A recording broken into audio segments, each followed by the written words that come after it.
Okay, so last we left off, we're picking up with session number, whatever this is. I don't have my numbers right in front of me. 44. Thank you, Felina. Always on top of it. We're going to try something new. New setup and new trial, which is occasionally I'm going to test the team's knowledge with asking them to do the recap. And has totally nothing to do with the fact that I didn't have time to prep a recap tonight. Absolutely nothing. So, thrill me with your acumen, my team. Take it away. You guys entertained a crackhead. I wasn't here for last session, but it was like a... Oh, yes! We were in Trash Town after talking to the matron. We had a crackhead come up to us and be like, I can totally lead you out of here. And sell you some totally not stolen merchandise. Yeah. So we followed him for a while. He followed us. He followed us for a while, leading us down paths. At one point, he reverse pickpocketed Slate and put some sort of, we think it's a healing potion, but there's a little something in there that we're not... Shiny shimmer. And then he was like, hey, don't go down the direct route, it's dangerous, go here. We were like, fuck you, we're going down the direct route. Turns out, direct route, dangerous. Mm-hmm. We got attacked by some weird guys that almost looked like they were maybe flickered. Tennille has neck teeth now. Oh, yeah. That's important, I forgot about that. The hickey that's not from Castoria. Unfortunately.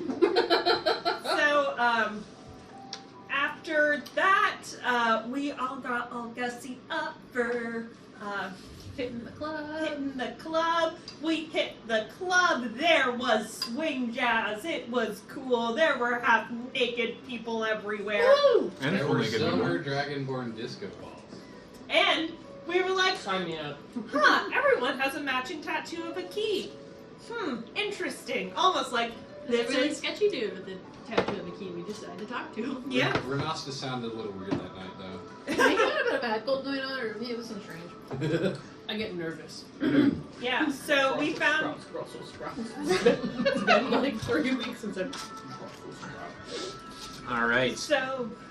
I'm going to have someone else contribute as well. Thank you for bringing up to speed with that.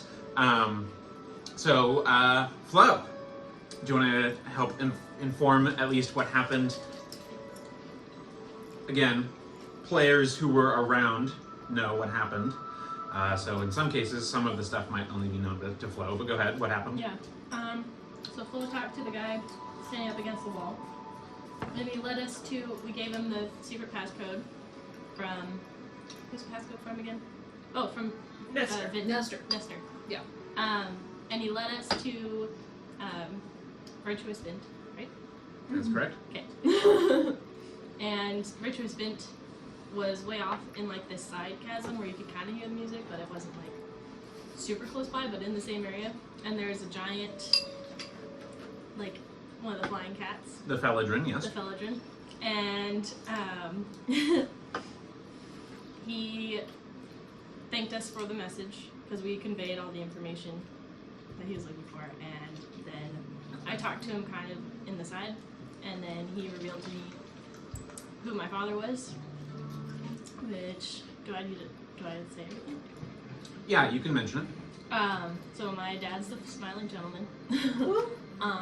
And The original. the original. And there were multiple other smiling gentlemen who kind of were taught by my dad. And some of it could be piracy, but in the main gist of it, it was like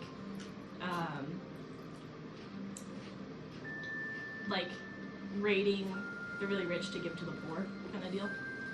And it doesn't mean that that's necessarily what it's always been, but that's what it started out as. And the clown, Vint, and Ruby suspect. yeah, And knife. and Knife. Who we don't Yeah. really know yet. No, that Yeah. we have theories. We're also smiling gentlemen. Yes, at some point. And That's we- why. And they all knew Cantofer. They all lived in Uh-huh. Cantofer. We all were still there when that revealed because he asked us about Cantofer. Yeah. But we didn't. So, in theory, the rest of us all have that. Poor Avarax probably has no idea what the rest of us are talking about, but We know this part. It's then he took you privately, and there was another part. Yeah, so a couple of quick details I'm going to add in here. the team in the stuff you guys had come across in Trash Town, including the tweaker individual who was dealing with who had unusual behavior, seemed to have a good sense of where things were going. He seemed like he was being chased and things like that, and he mentioned that he had stolen potion bottles from the Bright Stars gang. It even had their maker's mark on the bottles. Healing potions from the gang. When we were in and crossing over, Did you repeat the name of the gang again? Bright what? Bright Stars. Bright Stars, thank you. When we were when the party was going through and navigating and dealing with the dangers of the individuals or the flickered creature, just a couple quick notes about that that maybe got brushed over, need to be revisited, which is one, it seemed like a human chassis with bestial, shadowy limbs somehow stitched or grafted onto its body. Not only that, but it seemed to be able to convert its victims into some kind of shadow zombie, shadow occupied creature in the likes that you have seen before.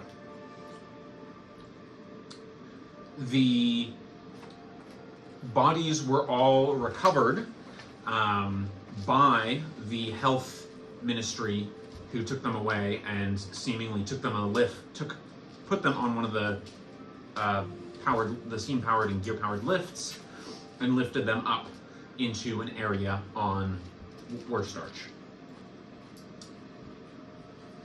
Or perhaps even further up. It was hard for you guys to tell how far up it went, even if it maybe went to the surface. Or topside. So that's just an extra piece of information I thought I would clarify. Also, the Felidrin that was there with Virtuous Vint in his sort of secluded chamber, which didn't have as much of the amusements as far as narcotics and drugs and prostitution and illicit dancing. It was a pretty Spartan room, except for a very expensive desk that he had made of wood. And the Felidrin was 8 feet, had a huge wingspan. It's the biggest, of that kind that you had seen. And it also, unlike the Kedidrin, you don't know if this is all for all Felidrin or what, but this one seemed to be capable of speech in terms of not just parroting something back. It was repetition and answering and thoughtfulness that it seemed to have.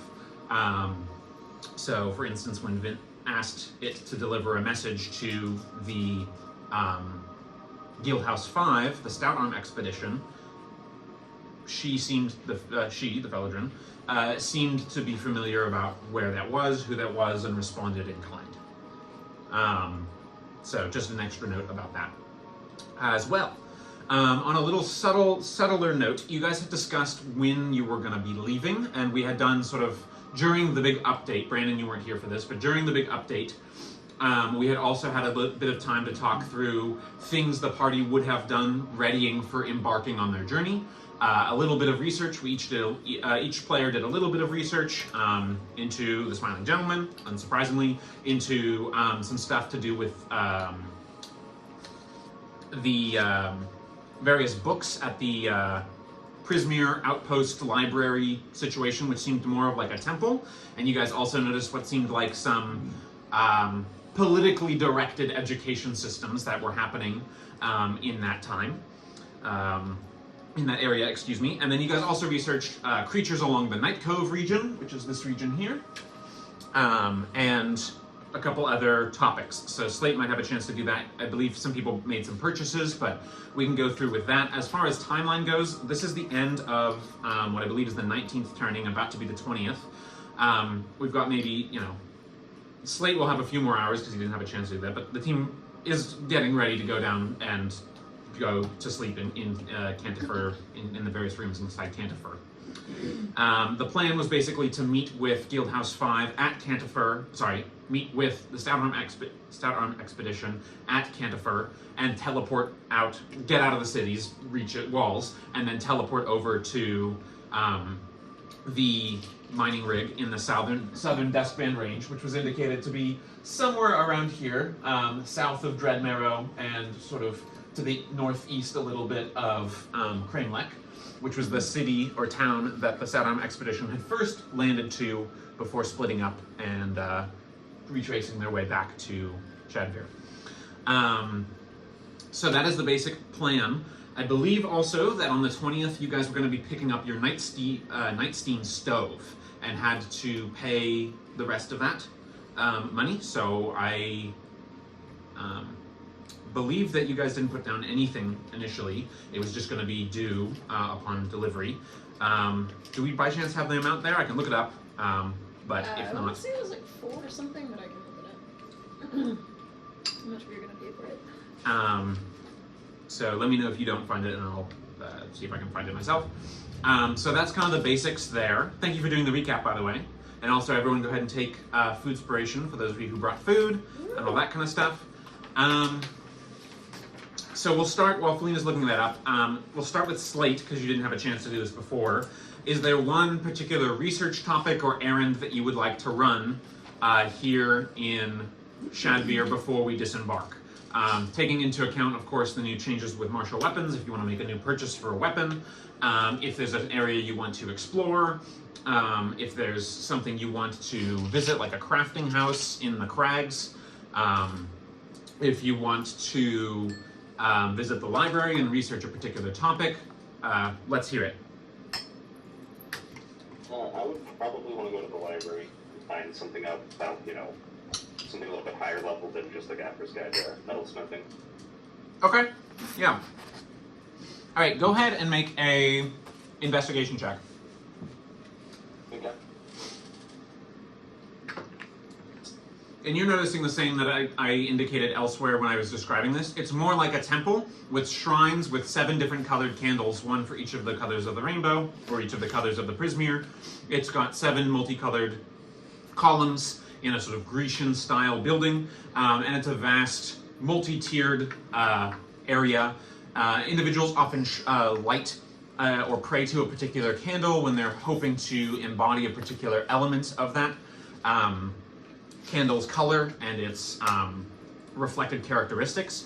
And it also speaks to the more like God-oriented of Arusa the Revealer, here in Skefmir, which is a little, or is Shadveer, which is a little bit more religious oriented. But anyway, go ahead and give me your result.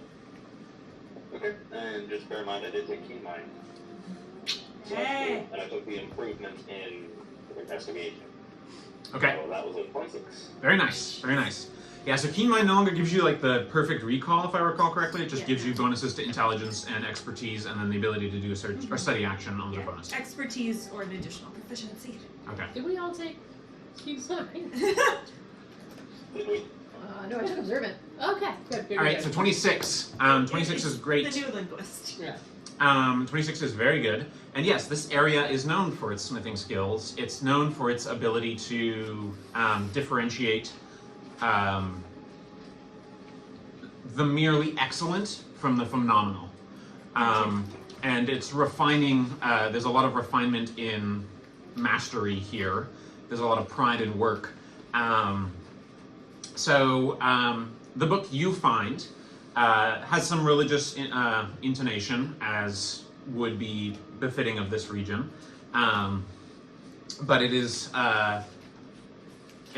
titled "On the Path of Farides, the Great Maker." This is the expert's manual for master level smithing. It involves,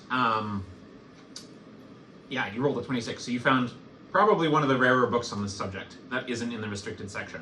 There are some references to a couple unusual metals. I'll get to that in a second. It also offers the options of crafting with and learning about adamantine, about silvering and combining the two. It also leads reference to some study of the Edge Eater armor back in the day, when it was still around, owned by Weisha Lo, the blade master who came from Kozakara and sort of was one of the founding mothers of the Dusk Devil fighting style and the seeking of the Loatan, which is referenced by name and you recognize from that tome that you found in Cantofer with the sheaths through it. Edge Eater is the armor that Wei Shou had and was passed as a hereditary title. It has been lost for a long time now. It was armor that imbibed weapons that attacked it. So you'd attack it with your sword and the sword would become part of the armor. It's rumored that it even had a Vorpal blade absorbed into its facility. And as a result, it's clearly an epic level, wondrous thing that people have made many expeditions throughout the world to try and find. Rumor is that Verda might have some, the Verdans, particularly in the Orchard of Blades, might have some further knowledge about where its location is. Wei Shou lost the armor, or was lost with the armor, on a trip to the Orchard of Blades many years ago, like a couple centuries ago. As far as what you glean, this is a library, so you can't just buy the book or take it with you. You have to read it in situ, basically. But what I would say is that what you glean from this is further understanding in what you can do as far as possibility. There are references to various metals that pique your interest, metals and materials. One, it references the use of esoterium and materium, which read more like categories than they do like specifics. There is also a reference to a caramel-colored steel and a navy-colored stone, which can be refined into a metal which is referred to as sapio steel.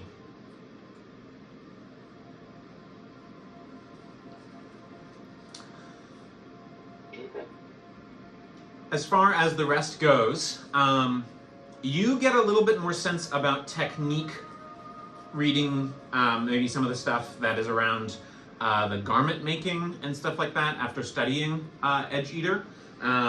So I would say, your idea of having a cloak of daggers, you maybe have a little bit more of a sense of like where you might be able to go with that.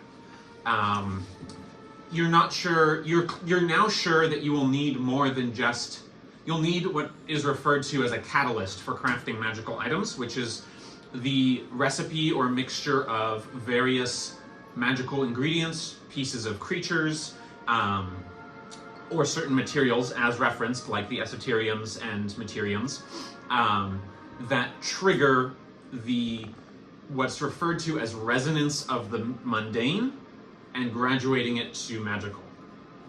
So you have to take, let's say, the Cloak of Daggers. You need all the daggers, you need a cloak, those materials, the idea there, and then you need the catalyst to sort of supercharge them as you're forging them into a magical item. This is a different method to what's sort of colloquially known as mundane magic crafting, wherein the individual makes a weapon of superior steel or an armor of superior steel, which is like the equivalent of, in game terms, like a +1 weapon with no additional bonuses. It's just especially finely made. So that's kind of the sense of what you're getting. There's no mention of the milk glass that is Tennille's dagger / sword hilt situation / Castoria's dagger. You don't recognize any of that. So that's what I'd say you get. All right. Otherwise, anything team wants to do before we return? I'm assuming, for brevity's sake, I'll just say you guys have returned to Cantofer by this stage. Outside of East Arch and the Joy Pillar. Returning to Cantofer with your various subjects and stuff like that. Is there anything you guys wanted to do further before you go to bed? Or just take the long rest and move on? I just wanted to give everyone a chance to do that so we could clarify some things. Question to Sarah. So, Flo, She got a mask. Does she hide it before she comes out, Do or any of us do clock it? any of us clock it? I would have hidden it. Do we notice a bulge on her slinky dress? My dress is flary on the bottom. Flo, make a sleight of hand check. Good thing she's a rogue, so she's bad at those. By perception. That is a 21. All right. What are your guys' passive perceptions? 19. 19? Okay. So if the highest is 19, then you do not notice. Flo has managed to stash it in a particular way that hid it. You know, she seems like she's got more of like a I secretly have like a bodice to her dress, a little bit more that's like firm, yeah, like tucked against the leg or up the like chest plate into her dress situation. That the team just doesn't block. You know, you're all tired. It's been a very, very long and eventful day. Tennille's more preoccupied and is getting some glances from individuals, passersby, about the whole like. Oh, I totally got like the whole like ascot thing going on. I've got that. They just find him cute. You guys also mentioned, by the way, I should mention, one character you guys did come across who was the bouncer to the sort of secret room situation that interfaced with Flo. This was Three Knives, the individual who seemed to be of similar heritage to many of those desperate characters in Trash Town who have crudely grafted bits of metal into their skin. This individual had 3 tube-like sheaths into his collarbone and chest cavity area around the neck, and he had, and surprisingly, 3 very different knives stowed into them. And he seemed to have, on the note of the tattoos, there seemed to be denoting some amount of ranking. Not all the visitors had tattoos, by the way. Many of them didn't, but all of the staff had tattoos of different types, different precious metals. So copper being the lowest. Three Knives was a silver key, and you presume that there are gold and platinum ranked keys as well. So you guys have returned to Cantofer, ready to bed down on the turning of the 19th. Is there anything anyone else wants to do? Before, when we were going from the club to Cantofer, did we pass anywhere that like Renacius could send a letter? I know you said you had to send. Yeah, a letter I've got a letter to send to. I was gonna give mine to Jeff. Do we trust Jeff with? I mean, Vin trusts Jeff. Very well. I mean, it depends. I can't speak for your business grandpa. This is fine, I think. I will leave a letter with this Jeff character. You are also welcome to seek out a different individual if you wanted to. I mean, you could find like a courier or something, depending on where. Mine is staying in the city. Mine would not be. So yeah, I probably would want to find if there is any businesses that specialize in courier services. Okay. What I will say is, I would say that the Prismere would probably have a system of navigating letters and stuff like that as part of their funding. Okay. And it's Looking for a USPS here. yeah, it's a little bit out of the political jurisdiction, therefore. Whereas if you sent a letter via like the local government like official methods and stuff like that, sending it all the way to depending on where you want to send it. If you wanted to send it to somewhere like Solney, for instance, there's not a lot of happy interfacing there, and you're almost certainly going to have your letter be read and then resealed. Well, that's okay. I just want to make sure it gets there. Okay. Either would be able to do it. Prismere would probably be faster. Okay. Then I will presumably, is the Prismere offices, I can't remember, are they on the way? Would I be able to do that as a side? You did the research trip to the library, I believe. Okay, that's right. Okay, and so that would be the place that you would do it. It's an outpost. It has a Lorebright Hall, in addition to its other facilities and stuff like that. It's a little squirreled away, maybe. A little more than presented in the way that it was in the northern cities. Okay. And then you can, there's a letter courier office kind of situation that you can. Okay, what's the fee? Well, it depends on how quickly you like it delivered. I can have it before the turnover, but that's a premium within the hour fee. If you need it shorter, then we might be able to arrange something different. How urgent is your message? Oh, I would like it to get there as soon as possible. How much for your fastest service? The fastest service would be about 50 gold. Ooh. We would be hand delivering it via teleportation circles between multiple authorized locations, so high fee there. But that's within the hour, of course, so there is a bit of Do you have prestige. But if you would like it if you would like it with our regular along the way courier service, wherein an individual who might already be making a journey via teleportation or via another means of quick travel would be able to take it along, that would be a 2 gold service, and it would arrive, let me see here, That's the idea. likely it would arrive, it seems like the next authorized journey that has been secured with the handshake is going to be at the 11th bell of next turning. Otherwise, you might have our ground travel ship rate, in which case that will be, we promise, within the 10 turn or your money back, and that's a 5 silver experience. I'll go with the 2 gold option. Oh, very well. And to whom should I write that this is? Any special delivery notices that I might? He pulls out like a rainbow-colored quill. It would be to the caretakers at the asylum. I don't know names. At the Halliday's Asylum, is that correct? That's right. All right, the Halliday's Asylum. Attention of a particular room or a particular caretaker or friend of yours? It would be in regards to coils. Regards, Coils. Very well. I will make sure that this is sent out Okay. when the next journey is made. Yes, well, thank you for your kind donation. The Revealer, light your way. And to you too. please. And also with you. The Revealer is the religious name for Urusa, the god that is loosely worshipped by the Prismere, especially in this sort of facility. All right, so you did that while you're there. We'd all covered that. So, bedtime, long rest. Anyone going into the long rest want to take watches? And also, if you don't want to take watches, did you want to spend the 2-hour time of wakedness? Did you want to just get extra sleep? Did you want to spend 2 hours of wakedness to study or work on something? What's the status there? I would like to not take a watch, but wake up 2 hours early. I need to bother Tennille about something. Okay. Well, not. I will take. How am I doing this? I will split because I do my 4 hours. I'll do the first 2 hours before I rest and write my letter. I'll take my trance, and then I will do the rest of my 2 hours at the end, and then I will watch during that last part.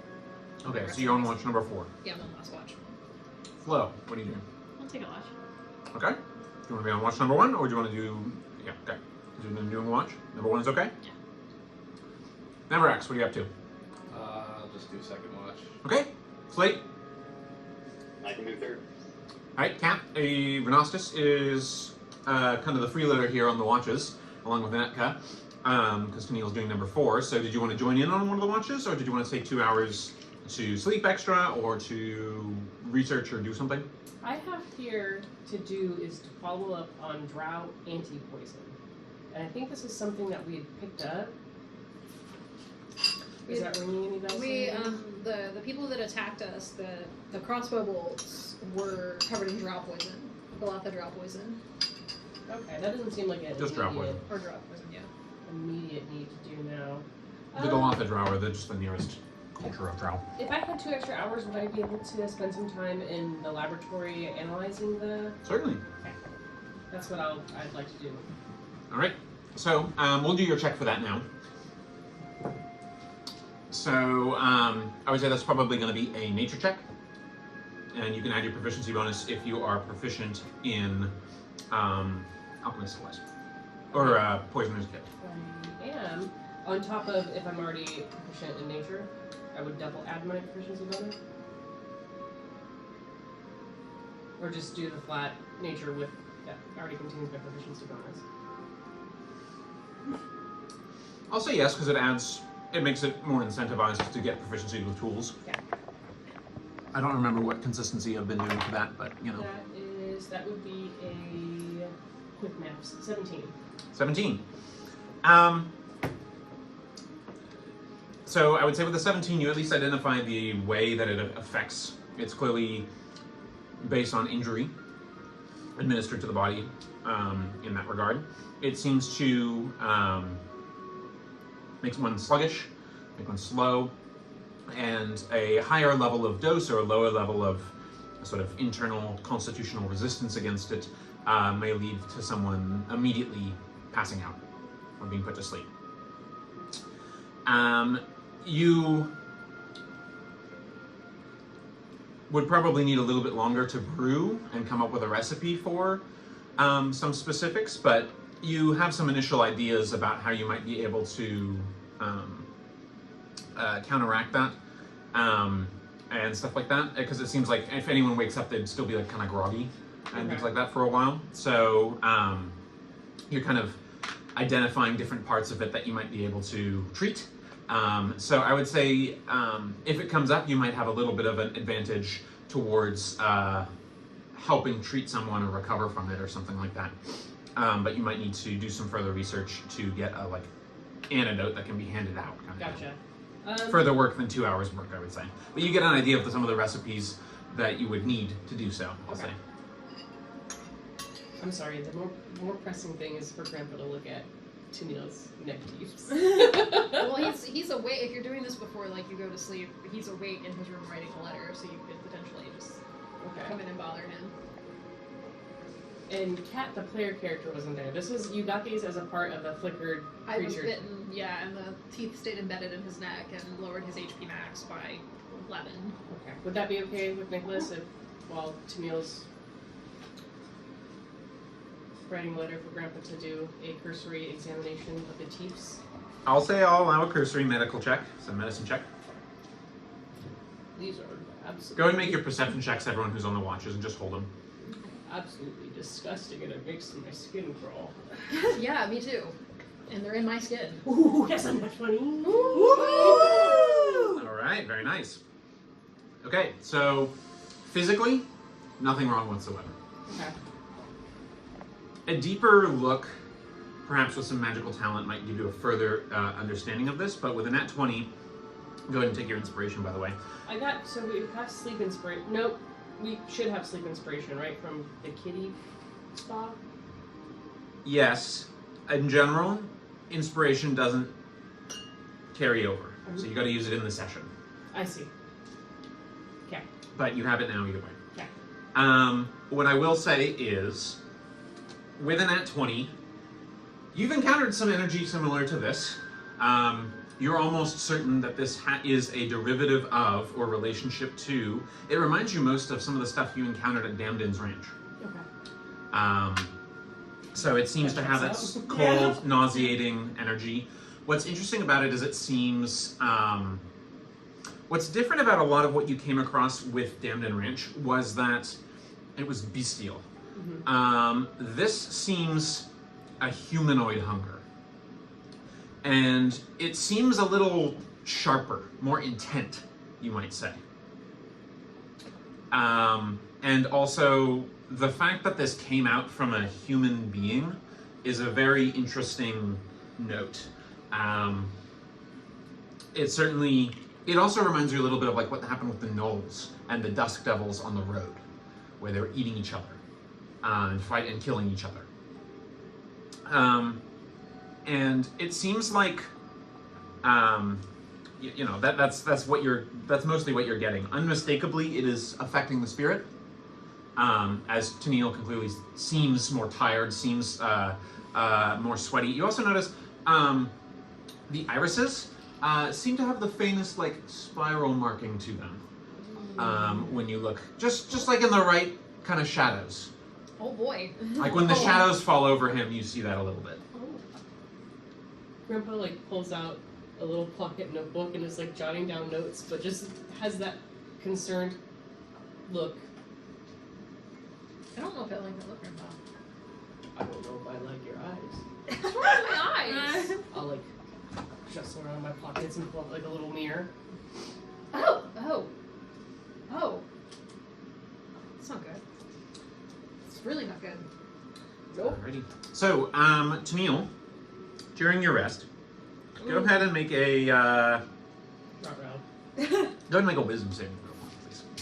I'm Be gonna wise. use my food spiration Yeah, on yeah, this. yeah. To do Call. that. Sorry. We all remember the donkey. Alright, so I'm remembering what I got on my perception check. I'm gonna mark it. I was getting horribly disfigured.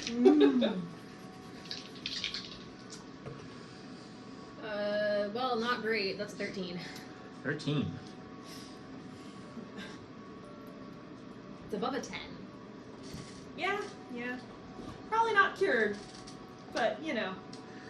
During your restful meditation, it's not very restful, in some ways.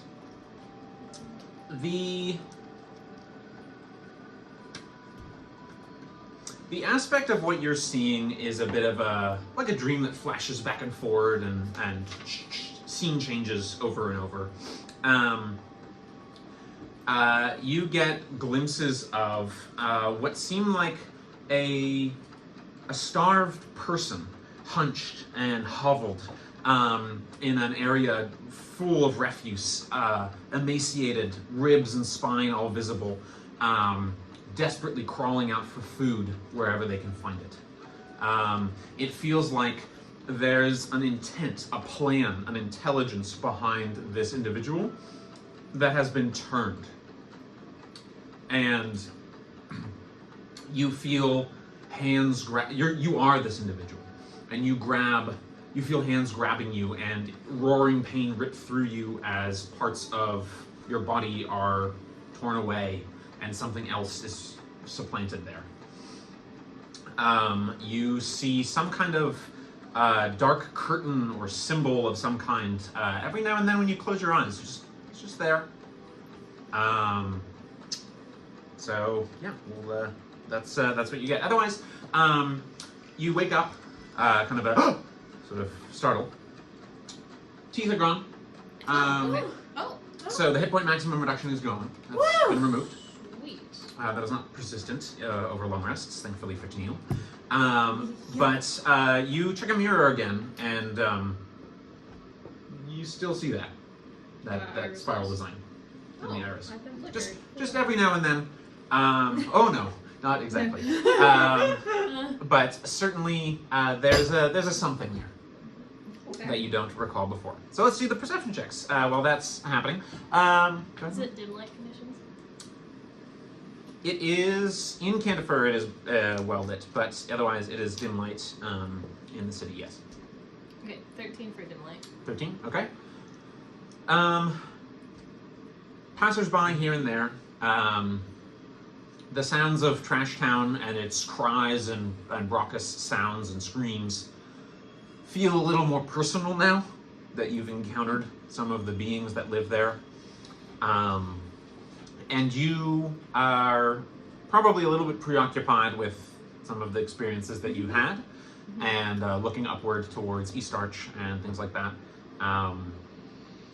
So that's what I would say. Otherwise, it passes without event. Watch number 2. Was it me? Yep.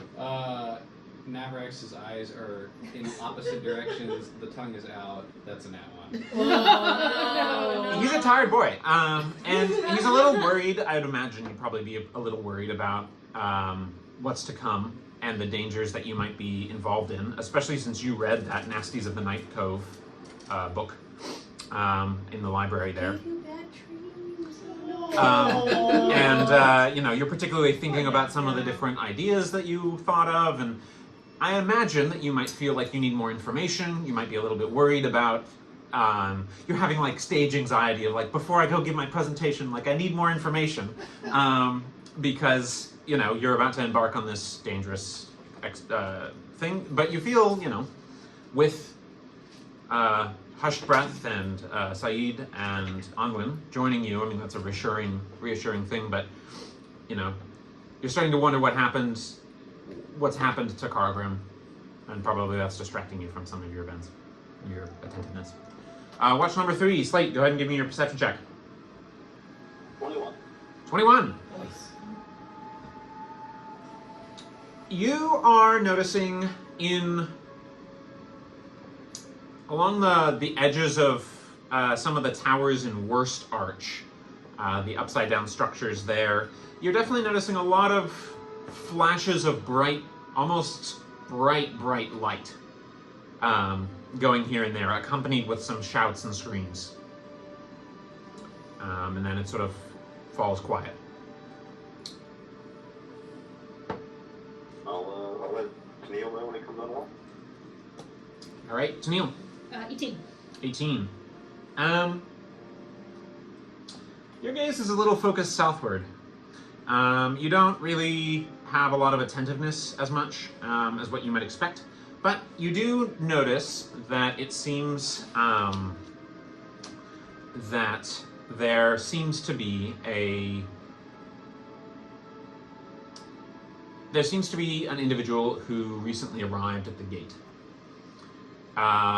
This individual is unusually proportioned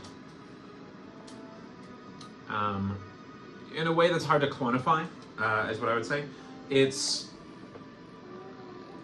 very spindly, I guess is the best way that I would... Like if they sat on a chair, their knees would be at their ribcage.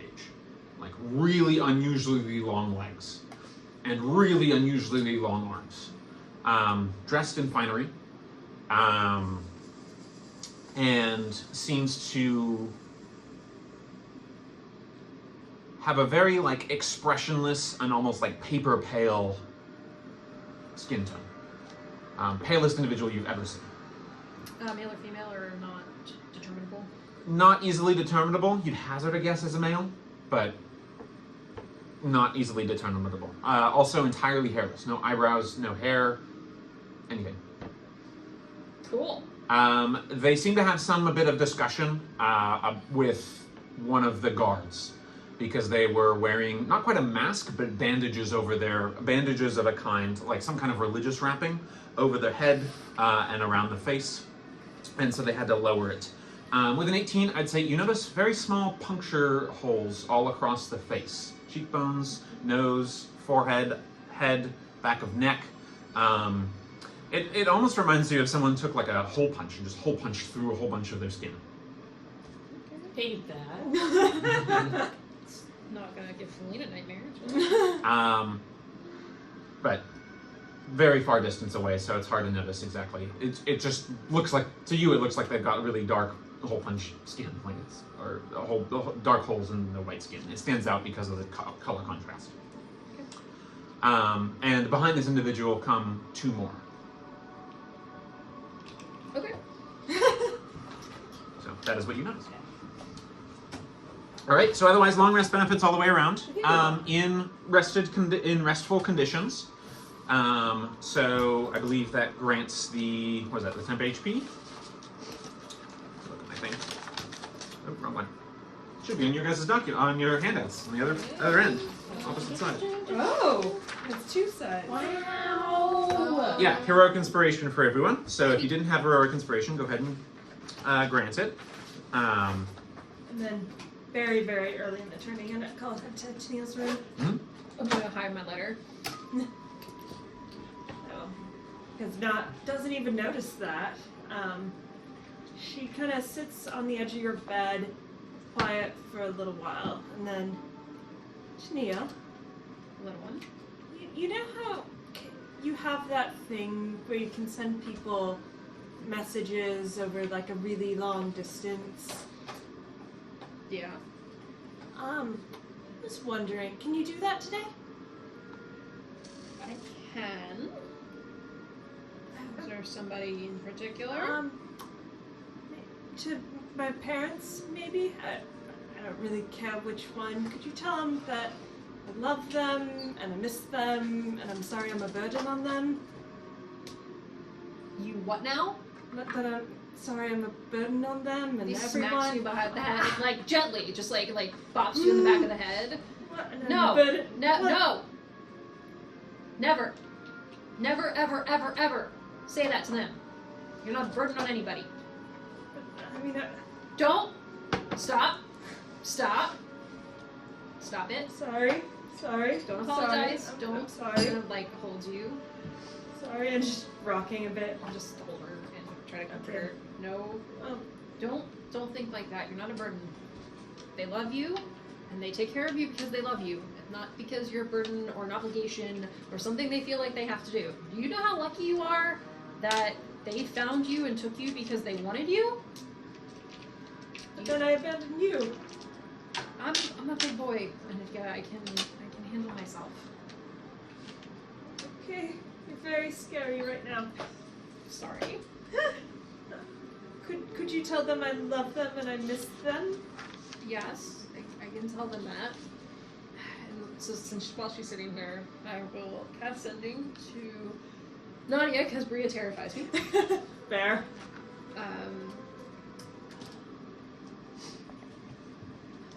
Little one wants you to know that she loves you and misses you.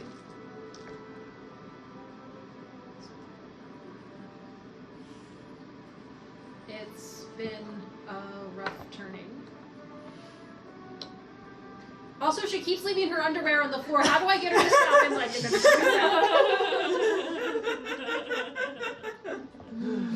Nice.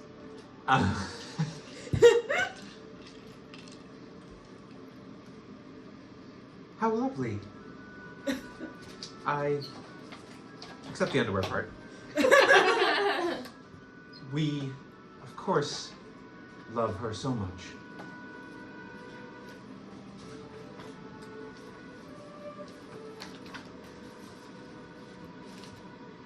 Tell her, chin up. The needles are working. We are thinking of you. They say they love you very much. Keep your chin up, keep your needles working, and clean up your damn laundry. Not really, I have that part. But So, sorry, did you want to say? So one quick thing to mention. So Navarix especially might be feeling this way, but does anyone want to have another look at any of the rooms in Cantofer in light of everything that's going on? Yes. Because we have a couple of rooms unexplored still, or the creepy doll room, as you guys referred to it, is still kind of its own thing. But then also, depending on which rooms everyone's staying in, we've got the room that has the alchemy lab in it. We've got the room that has all the timepieces in it. We've got the room that has what looks like all clockwork wind-up pieces in it. We have the taxidermy room.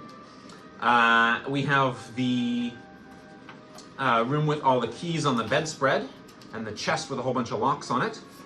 We have the sword garden mixture, blacksmithing and gardening room. And we have the curiosity cabinets full of a bunch of treasures and whatnots. So is there anything you guys wanted to revisit? I thought I'd bring it up, not because I'm trying to lead you down a path, but just in case you guys did want to do it, maybe along the travel or other things like that. One other thing I should point out, if you guys are planning on teleporting, which it sounds like the team's plan is to do, I didn't mention this before, but unless you guys have been there, it is randomized to see if you guys actually make your location. It's a percentage chance. So the more familiar you are with a location, the higher the chance. If you've got a description, which is basically what you guys have, a description of the place, then that is the case. It upgrades if you've seen it even once. It upgrades if you've seen it casually more often, and it upgrades obviously if it's somewhere you know a lot, and it's automatic if it's somewhere you know a lot, or that it's a designated teleportation circle. is it some like we have had to see it, or is it can also be a place Cantofer has been before on its map? It's mostly up to the owners, but Cantofer's influence does play a role as well. Cantofer, we would need to discuss with Cantofer where you're going, and if he's been there, and if he can bring to mind those locations. So you can get us like close-ish. That would be ideal. Okay. So just something to think about. But anyway, any rooms we want to visit? I think we have some memorabilia. Yeah, don't we have Smiling Gentleman stuff somewhere in the camper? I think There is that's somewhere. Navarax's room, actually, because he's in the map room, which is the one I Okay. think that had the Smiling Gentleman stuff in it. Yes, there's a map room as well. Thank you. Where did I put that Are one? you in your Here it room is. right I would just be waking up. now? Okay. You know how I sleep. You might want to knock before you knock I'm on gonna- the door. I'm just gonna linger in a room nearby his room. And when he gets up to go use the restroom, I'm gonna sneak in. Okay, make a stealth check. You hear a polite knock. Oh. Oh. Sorry. Hello. We're all here. Would you like to let us in? Nav, your friends are here. Oh, I see. Okay, that's It sounds like Onwin. sure. Okay. We'll say at this point. Top of the turning, Nav. Hi, Nav. Hey, you want to listen in, Nav? I can't wait to hear all the discussions we can have about all the things, Nav. I've translated more of the books. Can you let us in? I can tell you all about it. I like slowly open the door, like my door, and just kind of like my eyes are just kind of like 1,000-yard stare. At this point, I am dressed in my armor, but I also have just like I've forgotten that I have my sleeping cap on. And it's just, Of course, he has a sleeping cap. it's very fuzzy and yarny, and it's not yours, but I don't remember where I got it in my travels, but 1,000-yard stare. I'll get it. So you sleep in a sleeping cap and nothing else? They eat through your head. After the time that I woke up, where the nightmare kind of turned into a giant angry golem, and that wasn't the best sleep. I figured that this would keep the bad dreams out. And he like takes it off and just kind of like throws it behind him into his bedroom and just like, I'm going to go get the door, and just like saunters downstairs. Okay. You head in. What was your stealth check? 16. Yeah, you go in pretty easily without too much of a problem. This is one of the bedroom areas. It's rather seemingly empty. There's some shelves with other labeled curiosities of various places. The walls are set with various painted murals depicting various scenes of action and antics as the Smiling Gentleman battles while pulling tricks and trophies from his sleeve while within his cloak, with his cloak. One wall is instead set with numerous beautiful maps depicting Lumoria as well as foreign lands unfamiliar to your eye. Some of them, the Lumoria map is marked with some. It's marked with an X with your guys' current location, seemingly, and also it looks like there's some X's marked in white along various locations. They're marked on the other map, the smaller one, so I'd have to bring that one up to.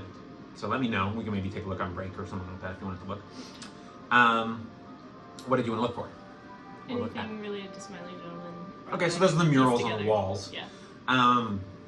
So you definitely see, it looks like the original is the largest, and it's the classic of the Smiling Gentleman in this like floating wreckage on a ship, on a tiny dinghy boat, standing up to, and then there's a huge dragon turtle emerged from the water, and it looks like he's kind of staring it down like this as it's looming over him. You recognize it from the book you read, of his tricking of Coralax, the dragon turtle, as a famous like saving of Solney type deal. Yeah. You see a few others of him, what seems like crossing swords or sabers with an individual with crimson-colored hair. It looks like a woman whose crimson-colored hair is like floating, kind of like yours does, a little bit, and she wears a what looks like a gold coin dipped in blood of skulls and crossbones on her on a necklace. Would this pair with anything I read in the Red Coin book? It seems like this fits a description of the red saber. Okay. You see what looks like kind of the mural's done to like look like shadows in the shape of like a fox's snarling head, and the smiling gentleman is like rebuking it, kind of like putting his hand out. No. You also see what looks like other individuals, maybe not other individuals. The smiling gentleman seems to be kind of like swirling or moving around and causing lights to form and shape, not dissimilar to like the way Tennille does in some ways, causing like lights and shapes and illusions and stuff. You see one who seems to have his like cloak up and like a whole, it almost looks like gravity has shifted and all of these daggers are flying upward like this, fanning outward from this individual. You see an individual who has what looks like a, the mural is done in a way so that he's got like a key ring in his hand. And it looks like it's done in a way to depict as if he's like turning the key and appearing in different locations. Like it's like you look at it in a different way, and each time it looks like he's moved. And then you see one who seems to be like his mask is you know smiling and stuff like that, and he's wearing a sort of jester motley type situation, and seems to be performing to like a crowd or an audience who's laughing. On the shelves, there are a few other, there looks to be some kind of seed. There seems to be some kind of stone. This was where the boiling mud was. You also see what looks like a glowing bit of like white-gray ash that seems to be sort of effervescent or phosphorescent, excuse me, with like a rainbowish color. You see a miniaturized sphinx in a glass box. And you see a set of carved coral mermaids who are joined with their like arms intertwined, holding hands. There's 3 of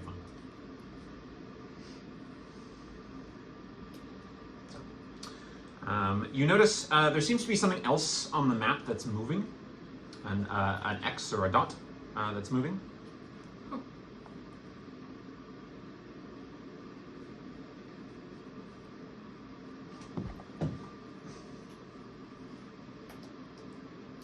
Are there any X's? It would be somewhere around here. Oh.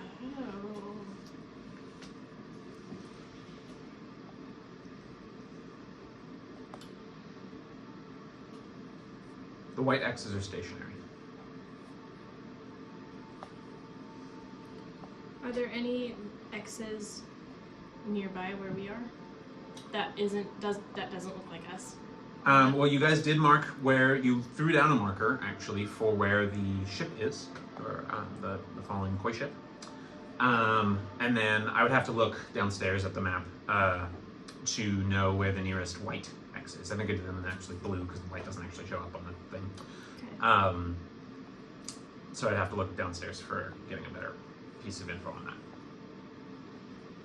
Okay. The thing that's moving over here is in red, by the way. Ooh. So that is what you see. Anyone else searching any other rooms real quick before we get to the talkative members of the Stoutarm Expedition? While Nav is sort of going to greet them. So we have discussed as sort of a test for them before we go adventuring, having them clear the creepy doll room. We need somewhere to put the stove. Yeah. No, we need somewhere to put them.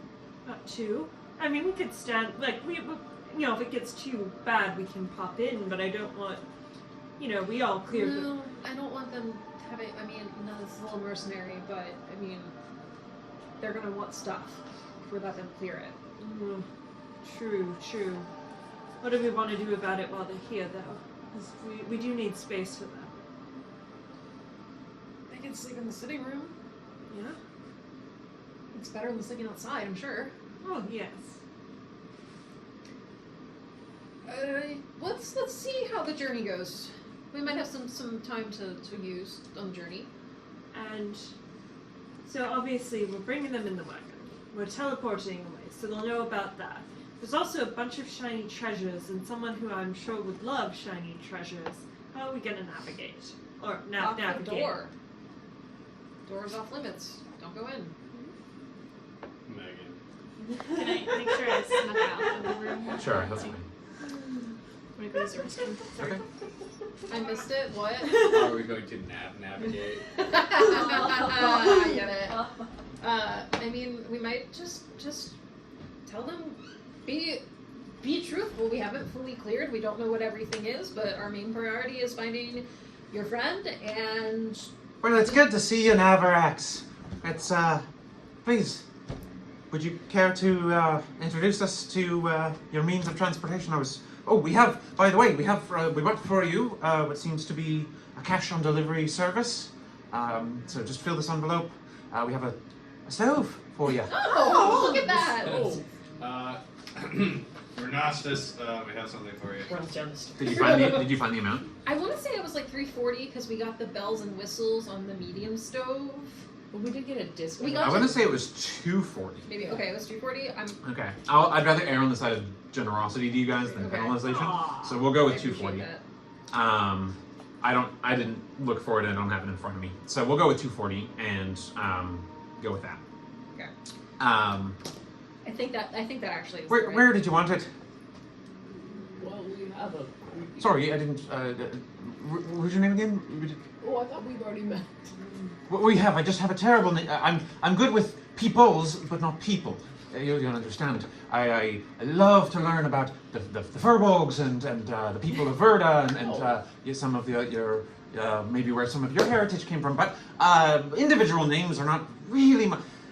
His name's Renastus. He's a scholar like me. He really likes to read and really likes to talk. And well, he doesn't like to talk as much as I do. But we do get along because we have a lot of that in common because we have big brains up here. So it'd be nice to get us along. But where do you want the stove? It's an interesting stove. It's got all these little things. Look, it's even got a cup holder. This way. But don't worry, we can carry it. What is Slate doing right now? I mean, I would assume he would be aware of remembering the stove, so he's ready to carry it.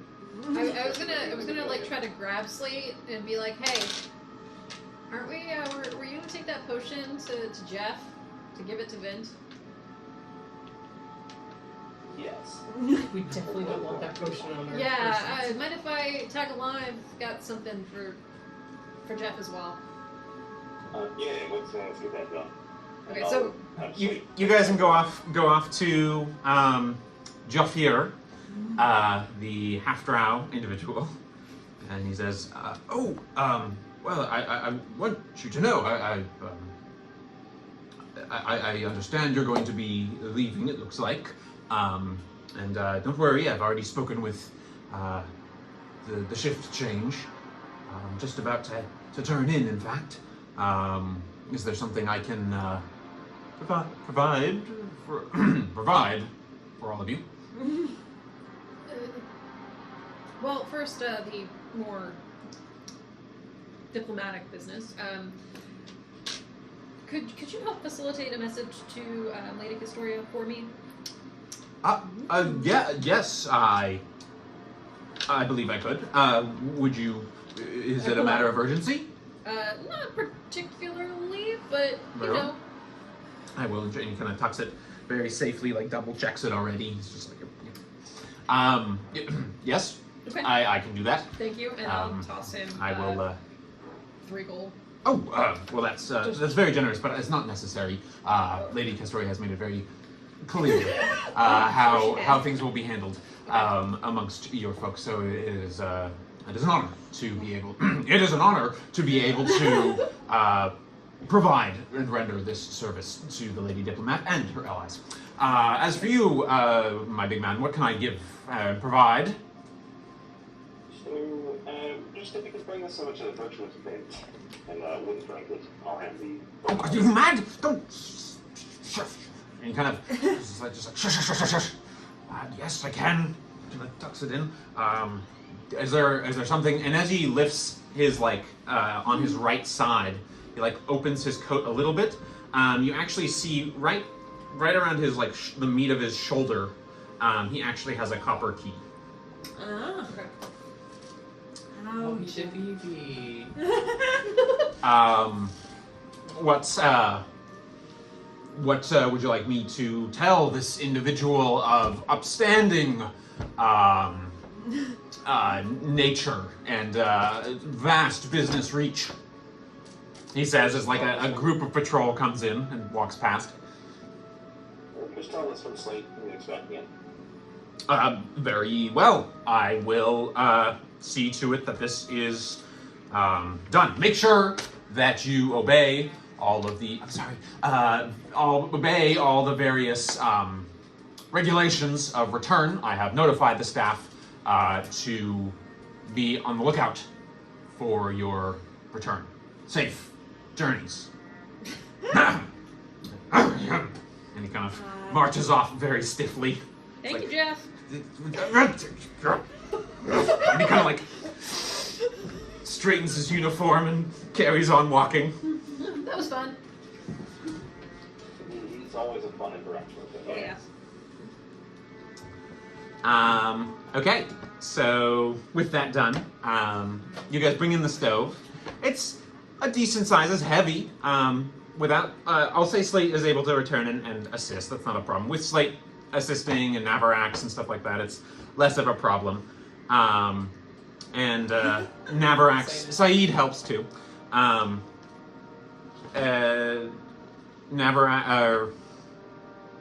Hushed Breath is sort of like, so this is a pretty fancy wagon. It's pretty interesting wagon. I'm really interested to see what all you got in here. I heard it's pretty fancy. It's going to help us get where we need to go fast, and it'd be really helpful if we can go fast because I like to go fast. Is there a particular way that we're going to be able to set up our rooms? I'd like to sleep somewhere, preferably with a view. But if it doesn't happen, that's okay. If there's a place with a lot of books, I like books. I'll read. I have a great. You know what? Hush breath. Shh. Sorry, is it hush breath or shh? What do you prefer? My friend's coming, shush, but it's okay. I can show you our books here, and I'm going to direct you to Oh the yes, second I should say I translated a few more of the books, or a little bit more of it. I've been working on a few of them. Did you by chance have the rest of them to give back? I'd like to finish the completion. Hey, that's great to hear. Okay, let's go. Kind of chatters on, and Saeed's just sort of like.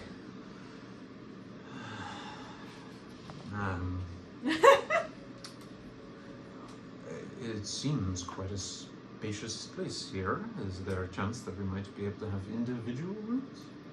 That's fucking guy. There's somebody's gonna be bunking with somebody. There's not unfortunately enough space for individual rooms. He turns to Onwin and says, "Flip you for it?"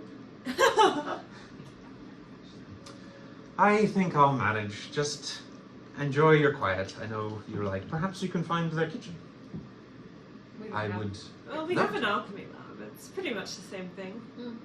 It really is not, but We just got a stove. It's a work in progress. Well, I will see if I can organize. Do you have any measuring cups? Mason jars and. If you don't mind, I would like our stove's maiden voyage to be one that I captain. Well, that is only your right. I'm looking for a first mate. I would be honored. And so I got the Gigglebutts book attuned, so I have the chef feat. And then in my inventory, I have Krill? ogre rations that smells like chicken, smoky barbecue, very hard. But I also have spices. So I'm hoping, like... He says, Sorry. that is halfling meat. I have 31 rations. Why was he able to identify I will spend all y'all halflings. What? Well, that changes. Why does he? Question. I have spent some time amongst ogre nomads of my home country of Umara, and they consider halfling flesh quite the delicacy. Well, Oh, dear. we don't. So, I okay. Well, that's Soylent Pink is happening. I think I still got some Krillbies. I have a few things, in fact, that we might be able to work together on. A few sand scones, perhaps. That sounds excellent. I'll get coffee going, and I'll bring some coffee. we were Excellent. this close to having cannibalism in all 3 campaigns. Well, this close. You know what? Don't rule it out yet. What are we? I've got 31 of these rations. You know what? We'll keep them. You never know when you're going to need halfling No, meats. we're gonna burn them when we get outside of the city. Anyway, I so mean, waste not, want not. Onwin turns to Navarax and says, She was suspicious when Nicholas gave me all this description for the food. You know it's fucked up. Is there a chance that you'd be able to that we could have a private word? I would appreciate that, actually. Your rooms, perhaps? Yeah, we can go to the map. You hear Cantofer's voice resounding. New guests! It's nice to meet you. I'm Cantofer. I can't wait to have a happy journey. Where are we gonna go? Where are we gonna go? What's your name? What's your name? What's your name? I'm Cantofer. Thank you, darling. And hushed breath, you just hear like chattering endlessly, and Cantofer's like, "Oh, you're a lively one. That's nice." Anyway, they give their names, and you can see Onwin is. Well, this is truly quite magnificent. This is that a frickin' forge? As he like passes the room, or glances past the room that I believe Slate either stays in or is nearby, but has visited, which is the room that's the garden and forge area. That's where Grandpa sleeps. Okay, yeah, there you go. Well, this might be a better journey than I thought. But I wanted to ask you if you had heard of any of what Cargrim's initial work was looking into. He was keeping a journal and had worked on devising a few. You know how he gets. He doesn't like people to know about his projects until they're complete. But it seemed like he was working on some sort of device for taking readings, he kept saying. He bought a few of those, the mechanical canaries they use down in the mines. I think that's maybe why he wanted to go, why he was so eager to accept their exchange of repairing a rig, which he's never worked on. I think he saw it as a chance to, well, perhaps take some of these readings or put his device to the test. I can't say I know much more than you do, Anwin. I mean, when you all left me, all he really told me was you were all going down to the Night Cove, and obviously I wasn't going to go on a boat. But he had an unusual fascination with the Night Wall, and what he hoped to find down there, though, he never really told me. He never really told us too much either. I think he Did always. you go with him? We went as far as Krimnek and then had to turn around. He went on his own to the mining rig. I told him it was a bad idea, but That's very unlike him. He must have had something good. he seemed to think that there was. All I know is he says that the wall is expanding. And so he wanted to take readings about some of the locations. He said there's something to do with the water that touches the night wall. That's all I know, and I think that's why he went. But I can't say that I wanted to see a little bit more about the people down there. and Saeed had his own reasons, and you know how shush gets. But it seemed like he didn't. He met with a weird fellow. Bandages all over his hands and stuff. Reddish hair or dirty hair. It's some folk. They had a discussion. Perhaps met him. Oh, sorry. Which one was that? The guy at the office. It's the guy who was seeing Gideon Grixis Grimwald before you guys went in. Who mentioned Cargrim's notes. He had a discussion with a strange fellow. Have you encountered him before? I saw you chatting to him at the guild house, so I thought maybe you knew him. Just before we ran into all of you, but he was kind of raving, wasn't he? Or was that a different guy? He was pretty coherent when we met him. I remember like there was another guy that day that was kind of raving, wasn't he? But no, that was the first time I met this individual. He didn't go with you all, did he? No, he didn't. But before he was here, when we had stopped on a southbound journey, Nightward journey. But he had a private meeting with Cargrim, and that seemed to really set Cargrim more sturdy in his ways than he already usually tends to be about this whole project, and why I think he was so willing to jump to this endeavor with the Gasminers Guild. I mean, don't get me wrong, they've been very nice, very hospitable. Gideon has been most accommodating at the Guildhouse Fife, but it just seems a little bit off. I'm not sure what to make of it. I thought maybe it would be worthwhile to keep some extra eyes out. Since you messaged me, I have thought about it, and it's so unusual for him to not go with a plan or with help. We've been together for years. I am greatly concerned by what we might find there, and I would say, as much as I know the old coot is a bit of a tough nut to crack, I worry that this may be the last kind of adventure he might be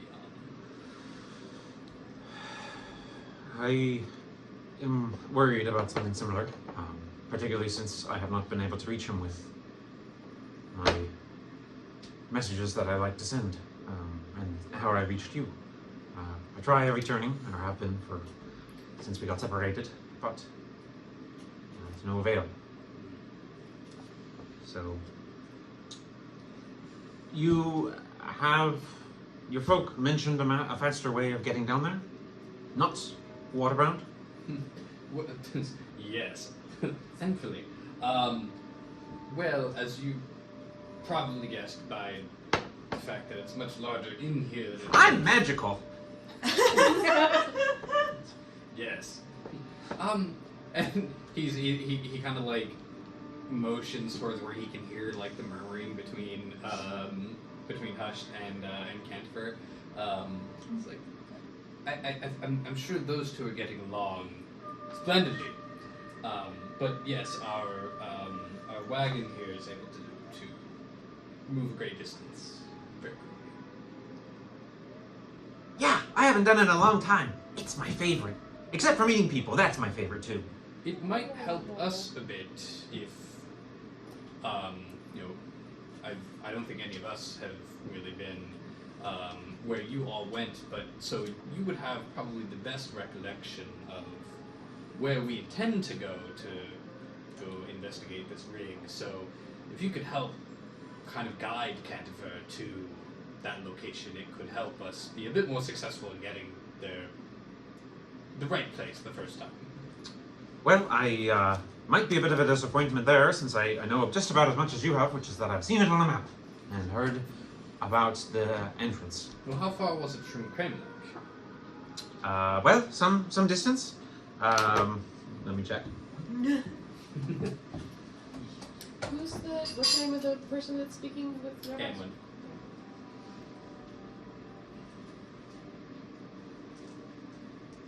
So it's Sade, Ushbreath, Anwin, and Cargrin? Yep. Cargrim's the one who's out swimming with the fishies. Yeah. Yeah, he did. He's a flicker monstrosity. Or yeah, or he's the boss of the dungeon. Oh yeah. It's about 30-ish miles. How fast can? We can do that in a day, or we can do it pretty quickly. Can travel at 4 miles per hour on a straight road in normal weather. Which I imagine there are no straight roads. Yeah. No, but I mean, I strongly suggest we avoid Kremlik, as far as things go. Part of the reason we returned, you remember my message. It seemed that there was some concerns between some of the Ordist Inquisition and the Church of Frozen Ascension, the Holy Order of Frozen Ascension, the church situation there, and it seemed to be devolving around some kind of celebration that the Holy Order was going to be having. So I suggest we don't really fuck with that. Cantofer, Yes! What could we do that would be, most successful to teleport near this Gasminer's rig? Which Gasminer's rig? The one that Anwin and I have been talking about that our friend has... Can you point it to on our map? I don't really get to mind read. That's part of the rules. So that's what I'm asking, is what would be helpful to you, but if a map... Well, if you touch Mappy, then we'll be able to know a little bit better about if I've been there, Mappy, or if it's just been charted. charted. To be touched. Just touch his Mappy. Anwin, did Triple G give you a better location of that rig? Well, he marked it on the map, so I can point to it. Oh, very good. But I'm not sure. Well, that's better than nothing. I haven't been there. And she does. She points to it. That's better than nothing, but I haven't been there. But I've been to the Gloomvale. Nasty stuff. But we'll make it, I'm sure. But as far as teleporting goes, no can do.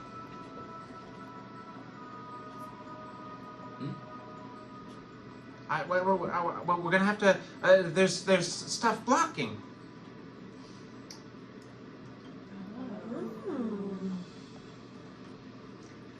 Maybe it feels like it's coming from around us. Oh. oh well, none of us are in there, but we have to get outside the city. Anwin, let's go talk downstairs. Should I try and depart normally? Mr. Kelnara, where are you hiding? Mr. Kelnara to the map room. Mr. Kelnara to the map room. Neil, who was staring at his lantern in his room, pokes his head out. Yes. Sorry. Cantofer, is the only reason we can't go anywhere just because we're inside the town and there are wards up? I think so. Okay. So I feel that you're always the one to give the instruction to be going anywhere. Mostly because when I've given requests to stop, they've been ill-informed. But I think that between the notes that Anwin has, we should be able to get relatively close to the Gasminer's rig. We just need to get out of town for Cantofer to teleport us. Yeah, that was the plan. I think maybe we should all reconvene downstairs in the sitting room while Cantofer takes us outside of the city and come up with a plan. Do we want to have somebody sitting on the stage? Oh yeah, somebody needs to sit up front. I would love to sit and have my coffee. Okay. That's it. Would you care for some company? I can promise to be quiet if you'd like to think. That would be delightful. Lead the way, my good man. And who is this? Saeed. Say, okay. He passes out sand scones, which are quite tasty. They've got kind of an unusual texture to them. They're not like made with sand or anything. It's sort of a colloquialism. But yeah, they've got a nice texture, and he seems like he's got some cinnamon and honey in this. Oh, As soon as Ren's out of earshot, oh, praise be all the gods. It's not krill. I was really close to telling him just to cook the halfling meat so we wouldn't have to eat more krill. Do we get if I help? Do we get the chef bonus? Because I have the chef feat in the book. I haven't really accounted for the chef feat in the new rules about rests and stuff. But what I'll say is everyone gets temp HP, as if it was a luxurious rest. Okay. How much is it? How much is Equal to twice your proficiency bonus. Or twice Ren's proficiency bonus, but so it'd be +6 for everyone. Yeah. How long do those last? 8 hours. So longer than normal ones. So Hushed Breath is like, are we on our way? Are we on our way? Oh my gosh, you guys have such a great library. I love all your books. They're not as cool as my books, but I think they're pretty good. I'd like to start reading them a lot. I'm reading these two so far, and she's already grabbed a couple of them, and she's like holding one out in one hand, one out in the other hand. But I don't want to get too much distracted, and she goes, gook, and shuts them both and puts them aside. I was going to be finishing the translations. I did some more, a little bit of the work, as I was wanting to look about some of the various other books that, might be relevant to what we got going on. So, anyone want to read that? I'm ready to share, or if you want to share, but I think we're going to... Anyway, what do you want to talk about? Hi, Dad. I think reminds me, Cantofer, darling? Yes! Can you make sure the traps are set to non-lethal for now? You got it! Yo, beware, there's a... Why not? This is Danwin and Hushed Breath. There's a water elemental in the bathroom. Oh, yeah. His name's Steam Surge. He's very friendly. Oh my gosh! Hi, Steam Surge! Yeah, he's quite nice. Just, be aware which bath you're getting in. Okay. Anyway, so you guys make it out of the city. And Cantofer's like, oh, that's so much better. Oh, I don't like how that makes me feel. Oh, But I can go now. Do we want to give it a try? Just a few more minutes, Cantofer, so we all make sure we're all on the same page. Okay, Where let me we're know. going. I'm happy to help whenever you're ready. We also probably want to be out of view of the city when we Exactly. do this, Yeah. which a few more minutes at his speeds would. So, we've never tried to, and I guess because she's got the wagon key, she's kind of looking at them excitedly. We've never tried teleporting before. I mean, we do it all the time. We're experts. I'm gonna guess that Navarax fills us in on what Cantofer mentioned about not being able to get there. No. Okay. Just take time. We could potentially... It sounds like, based on what Anwin has said, that going to Crane Lake is not a smart choice. Not that we ever make smart choices to begin with, but it sounds like that's not a good option.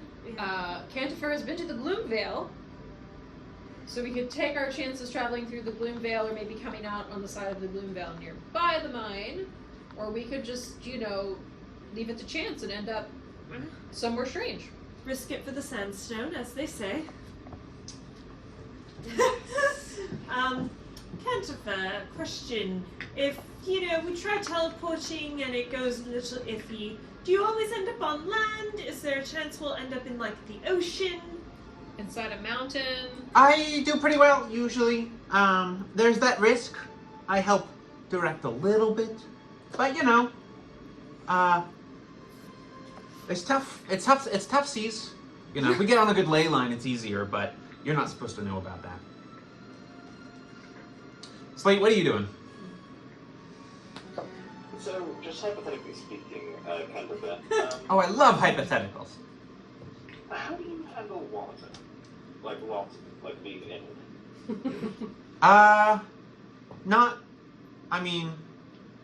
Back when I had a body, it was different, but not well.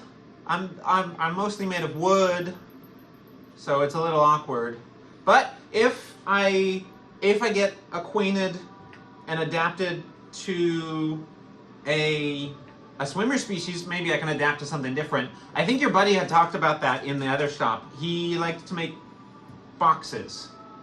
He was talking about it, and he was saying maybe we could adapt something, but he'd need to do some more work. And I don't know that we have time for that work right now. We could go back. You know, curious in case things go. I'll do my best not to get you guys drowned. Yeah, that's all I think we can hope for from anyone at the end of the day. Cough the Cantofer and float it.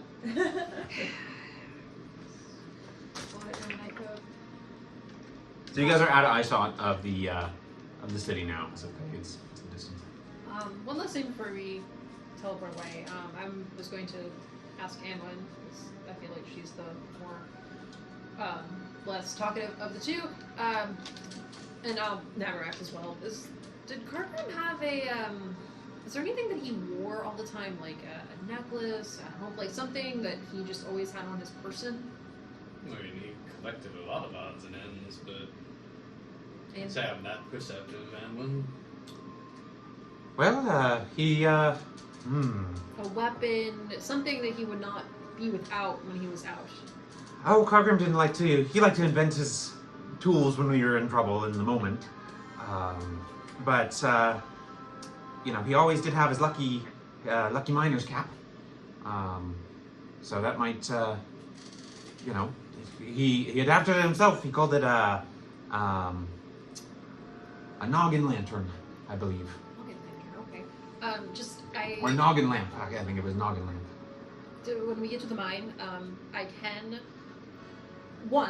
once use some magic to locate him, or several times I could use magic to locate something that maybe he's wearing, and I figured the locating an object, as it were, might be a bit better bang for your gold piece, as it were. So just curious, if it comes to that when we get closer, I might be able to pinpoint or help us find him more easily inside the mine. Yes, Find where he was. if that is a possibility, then certainly. I have a similar. I think Saeed also has practiced something similar. I have to ask him though. He doesn't like to brag about what he can do, but I generally am decent at being able to prepare certain things like that, and might be able to work together with you on that. But I think it's gonna have to get quite a bit closer before we're able to do that. Yes, of course. My good man, I just have to stop you and compliment. You are wearing such a fascinating assortment of weaponry, and I can't help but notice that this particular knife of yours is rather finely made. There, and she's kind of indicating your like distilled special dagger that you had, and I would love to chat over a mug of ale sometime. Maybe share a few trade secrets. I myself am a big fan. She's got like a forging hammer that's like a little bigger than usual and kind of glows like ember hot even normally. She kind of like taps it against her breastplate. She's like wearing plate mail. Big fan of the forging. Do all my own armor. So maybe we could collaborate.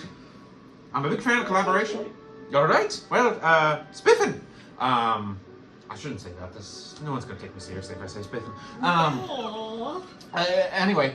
Yes, I believe that we can do some locations. Are we ready to make the journey though? Turn-ins a wasting. I'm gonna poke my head out to Renastus and Saeed. You two might want to come inside for this. Oh, okay. Renastus will go in. Oh, it's safe to be outside if you want. Just humor us. Okay. I'm gonna cast Vigilant Blessing on myself before we go anywhere. All right. Who has the key? I have the key. Yes, but I am going to cast Mage Armor because, seeing everyone get going. Oh, I didn't know that. Was it this kind of? Okay. I just want to be prepared. Very well, and I'll also cast Mage Armor. You never regret wearing Mage Armor, That's true. You do regret not having it. That's awesome. I feel a little bit more prepared for whatever comes. Are we direct trash or Gloomvale? It's in the Gloomvale. The Gloomvale is this. This is all Gloomvale, and then the entrance is indicated to be somewhere around here. Yeah, direct trash, then I think. As close as we can get, yeah. All right, go ahead and roll your D100. So that's normal D10 plus the Yeah. 10's place one. Let's see. Can I go with you the... have a golf ball. I do. I legitimately do. It's very hard to read, though. That's Okay. I'm thinking being a koi fish. Yeah. That's easy. Yeah. A good juju. Mm-hmm. You gotta do the Brandon over the shoulder. Miss you, Brandon. We miss you.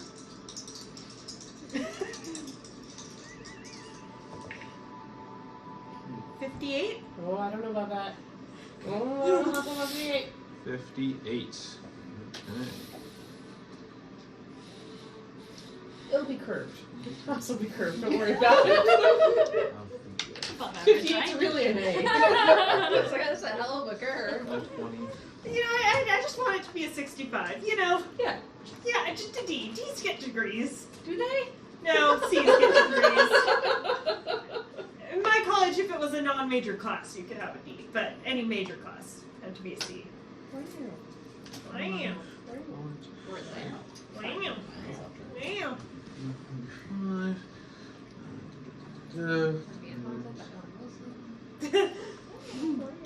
5. Wow. What was the number? 58. I said 58. I don't like that.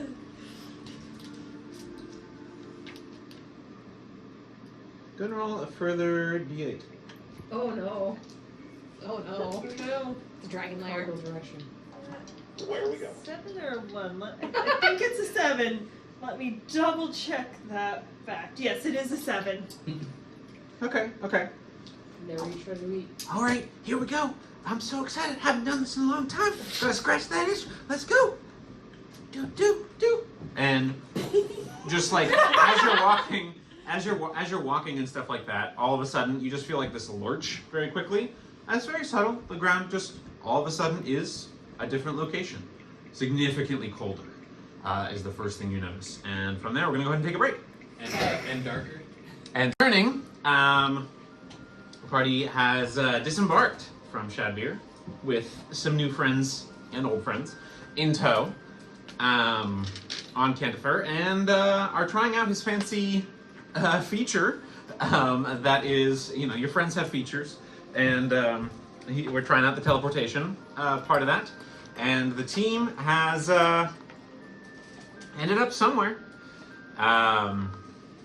So the first thing you guys notice looking out is, one, you notice how cold it is.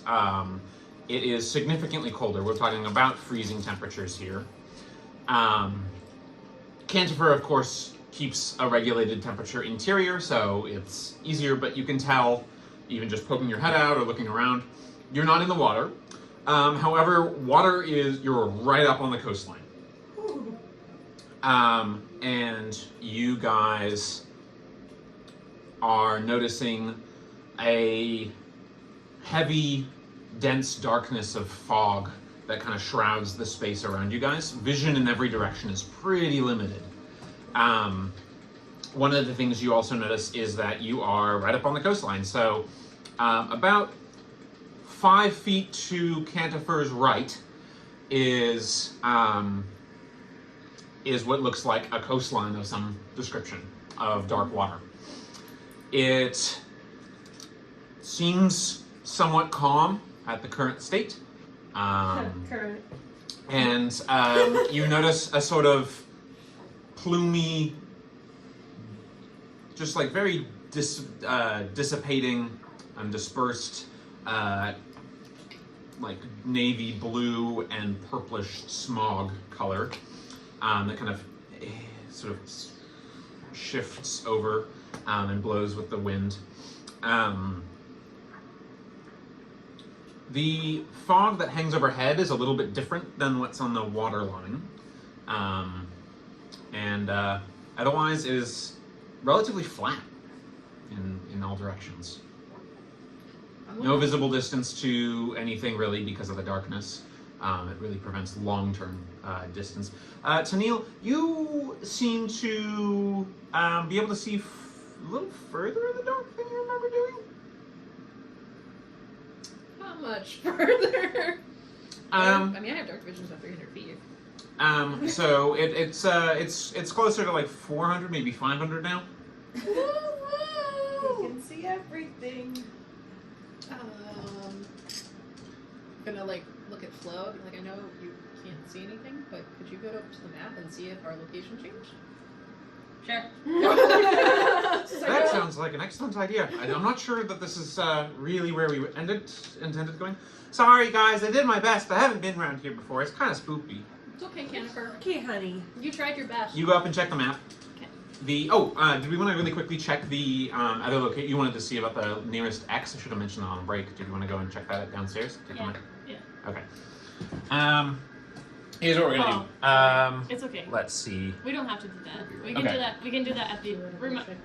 I'll remind you at the Let me end. bring up. Let me bring it down. Oh. Do you want a Bring it hand? up from there. Mm-hmm. I can do that, yeah. And the question I think goes maybe on once we and know like where we are, I can do that. Oh, that's gonna be fun driving home. Yeah. What? It's snowing. Oh. Oh no.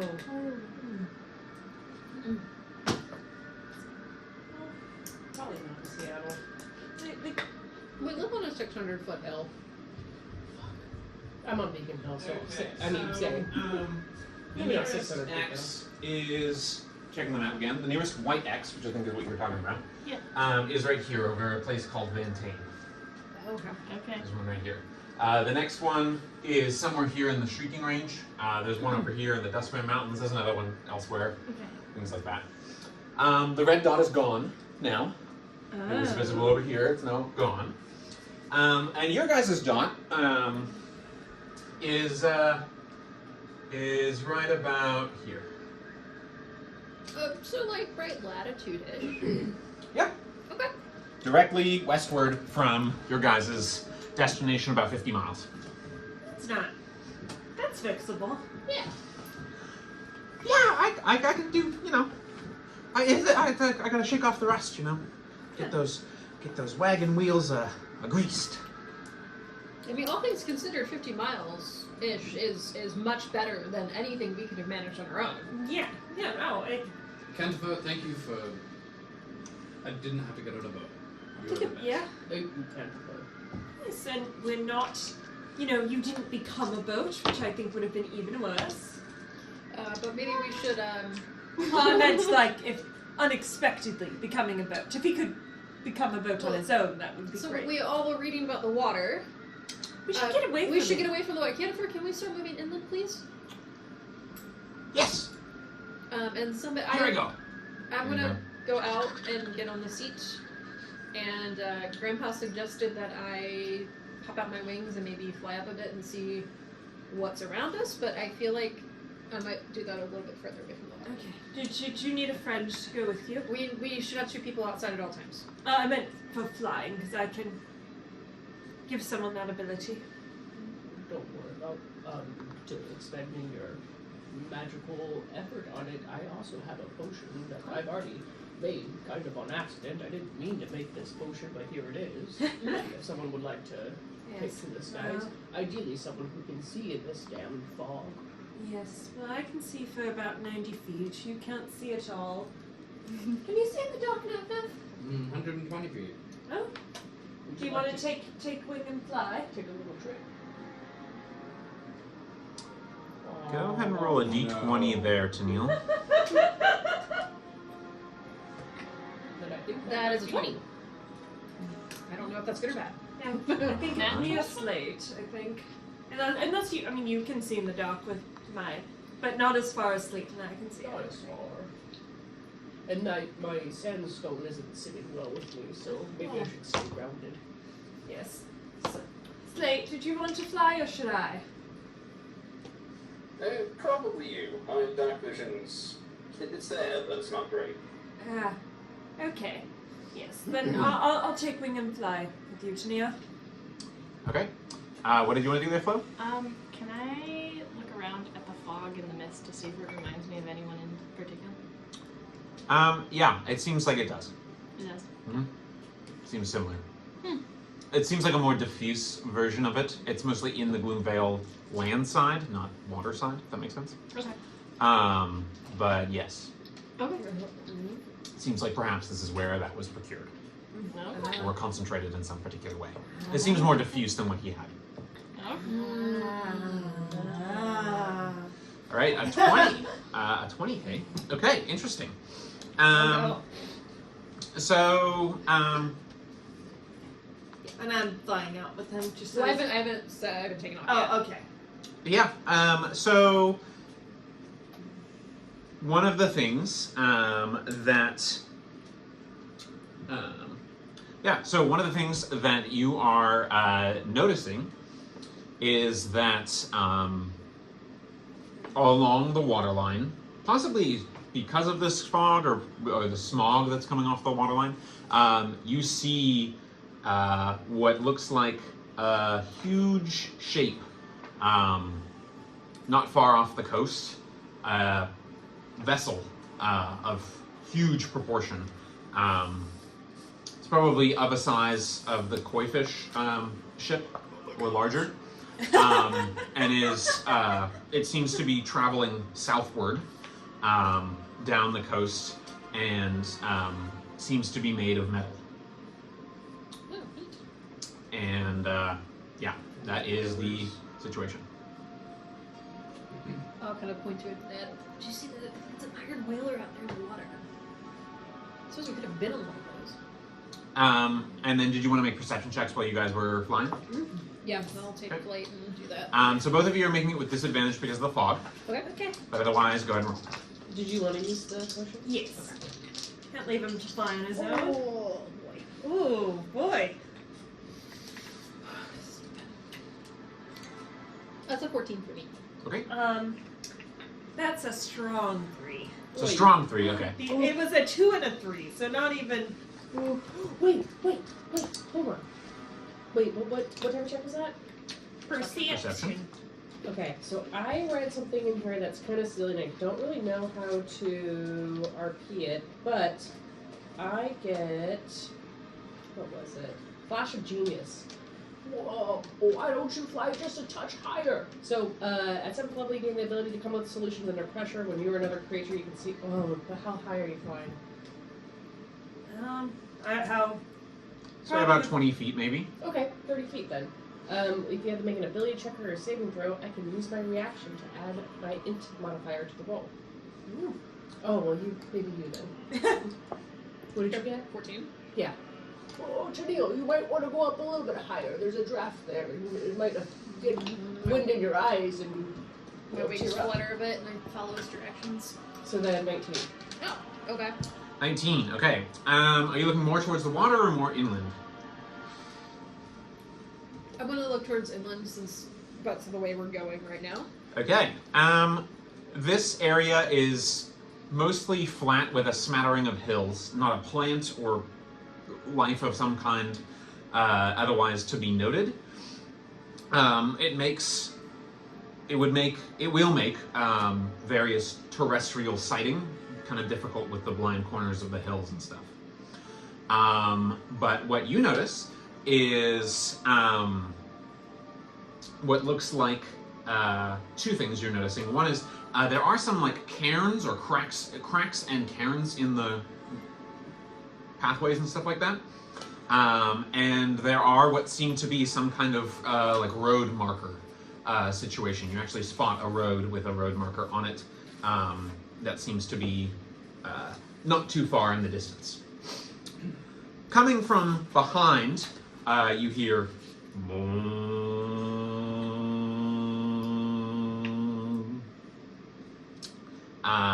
and then a rather sudden effect. I need to look something up. I don't love that. I don't like any kind of sudden effects really. Well, Especially once he has to look up. Yeah. That's probably not sudden effect. You guys get temporary HP and. Okay, all of a sudden, let's see. Tennille and well, let's see. Okay. Grandpa had to be out there in order to shout. Yeah, Yep. and Tennille and I are both flying. Yep. Okay. So you see what looks like some kind of shape hurtling toward Cantofer like a projectile.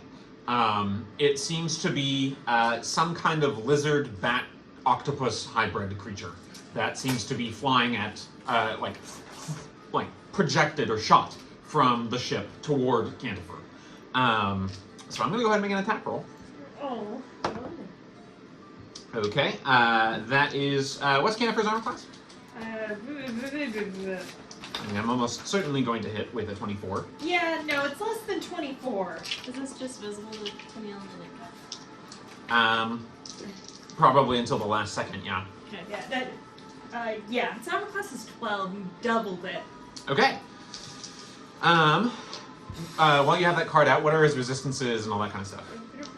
Immunities, that kind of thing. Immune to poison and psychic damage. Okay. And I think that's it. Okay. God, we got him repaired.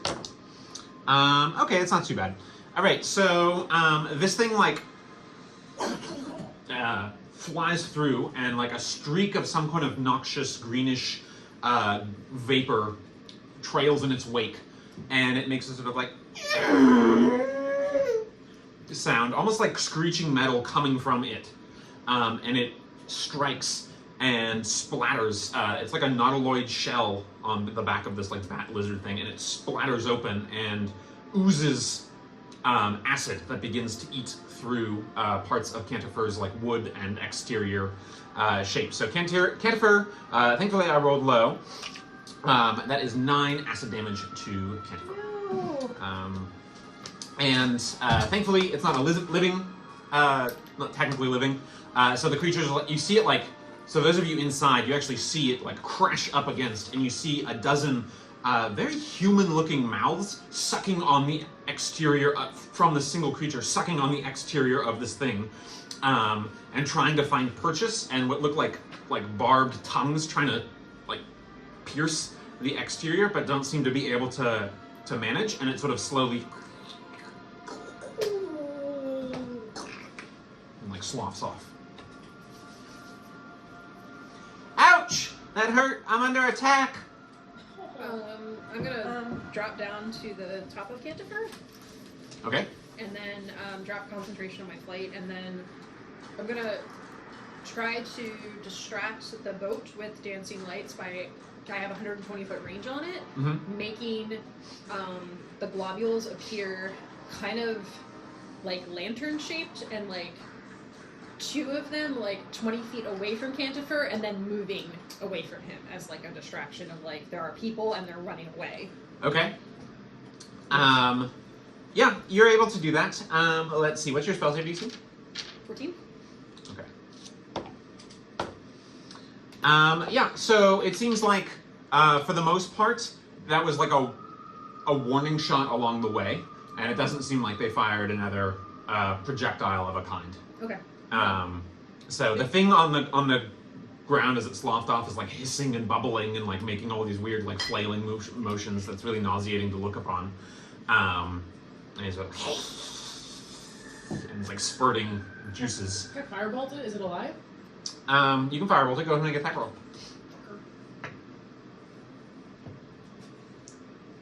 That is a 20 total. That hits. Go roll damage.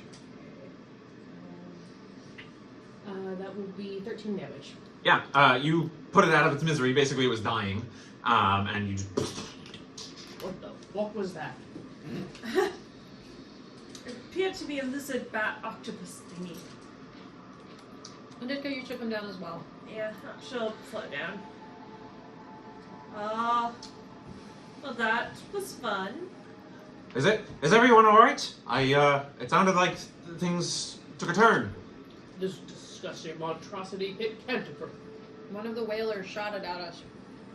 Oh, well, I suppose we should count ourselves lucky that they used light ammunition. Delightful. Yes, should we perhaps get going again? Yeah. That was as you guys were traveling. Is the acid still eating away? It seems to have...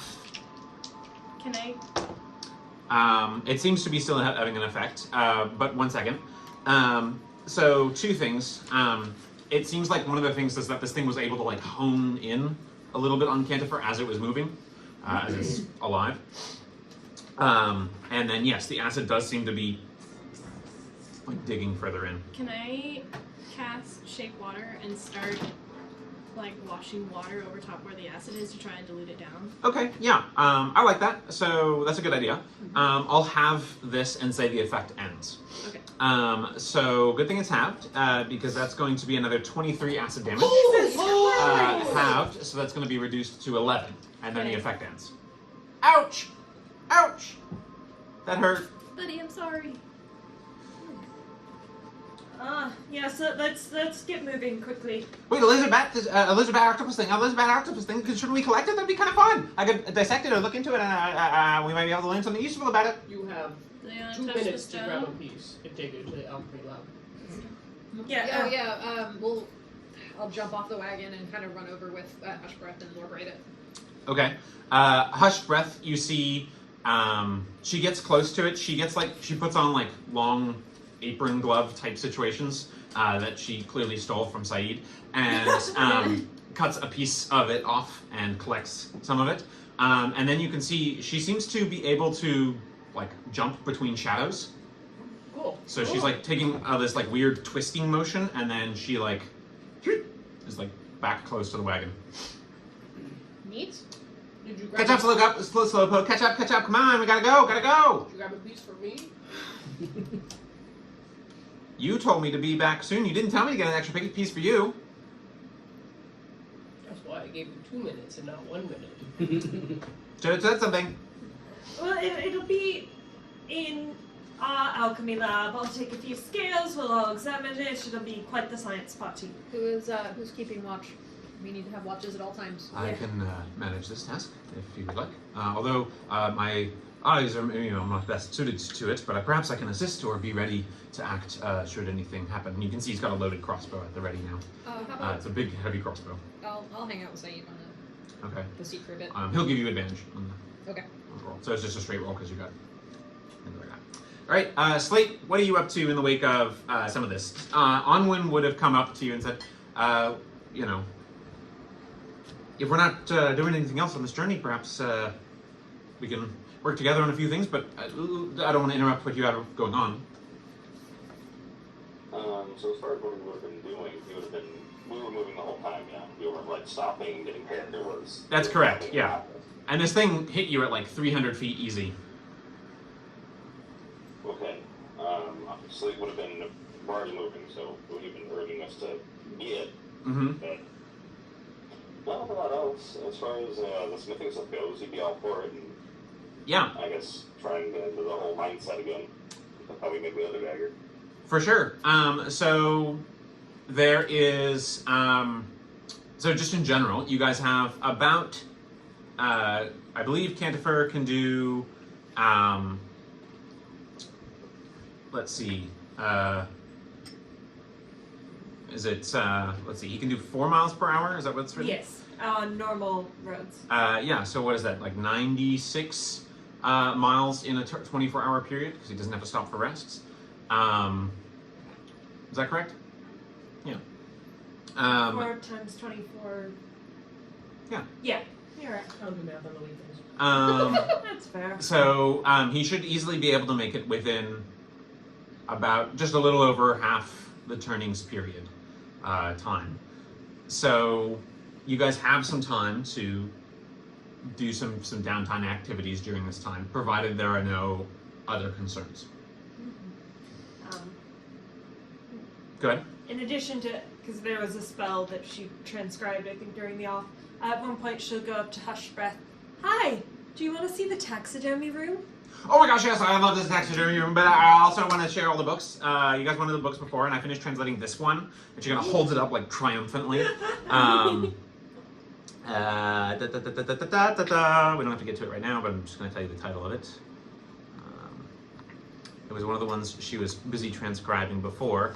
I run into a bit of a speed bump with the other one, but I got this one done, and it's titled The Four Codexes. Four Codexes, The Elder Orders. I did this one first because it's got stuff about the Ortist Inquisition in it, and I thought that might be useful because, they scary. That's quite nice, thank you.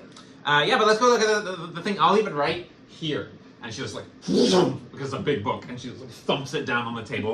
All right, let's go check out the room. Yeah, and Atka gives her a very enthusiastic tour of the room. Not quite getting as fast as she talks, but getting very close.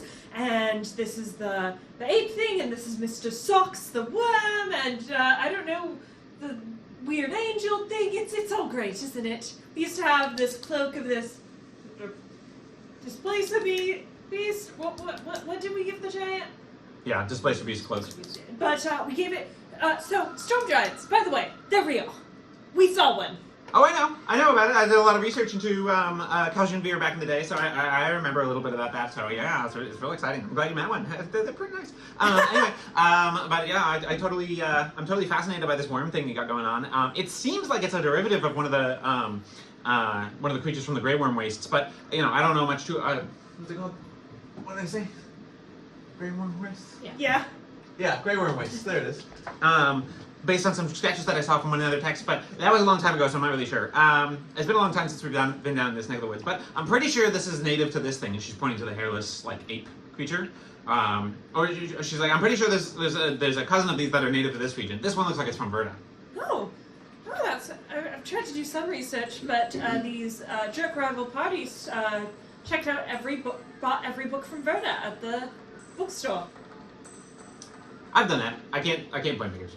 Yeah, yes, but you're nice. See, there's this guy named Evan, and like every Salome guy I went to wizard college with, Evan, just all combined. I think they all molded into Evan. I just want to punch him in the face. So like, I'm pretty good at punching. Maybe I can help, but hopefully it doesn't come to that. Yeah. Oh, you're a research kitty who's also good at punching. Weird. Nice of you. No. Yeah, in another life and this life, I think we could be quite good friends. I'll take this life, sure. Yeah. So anyway, she leaves her book on the table and is like going through that with you guys. What was your roll for the perception check? With advantage, but straight roll because gloom fog. It's a 17. 17. Okay. You get the sense that some kind of battle was fought here a long time ago. By virtue of some of the cairns and the ancient make of the weaponry and like helms that are still set on the cairns and stuff like that. There might be writing on some of them or carvings and stuff like that. You're just looking at a distance. But you find it interesting that like there's like rusted swords and stuff crisscrossed in front of the cairns and things like that, and the helmets. They're very old, very ancient make. You don't recognize, they don't seem similar to, at least at first glance, they don't seem similar. Again, you're looking from, you're on the back of a wagon, you're not like touching it. Right. They don't seem super similar to the styles or even the historical derivatives of the styles that are seen in Sanctus now. But that is something that you are seeing. The road markers seem to, there are also road markers made of like stone, and mostly they seem to line the road in a particular fashion. Not a lot of light in this region and stuff like that, but you do see what look like some lights kind of flickering or hovering, maybe 150, 200 feet off to the off the road.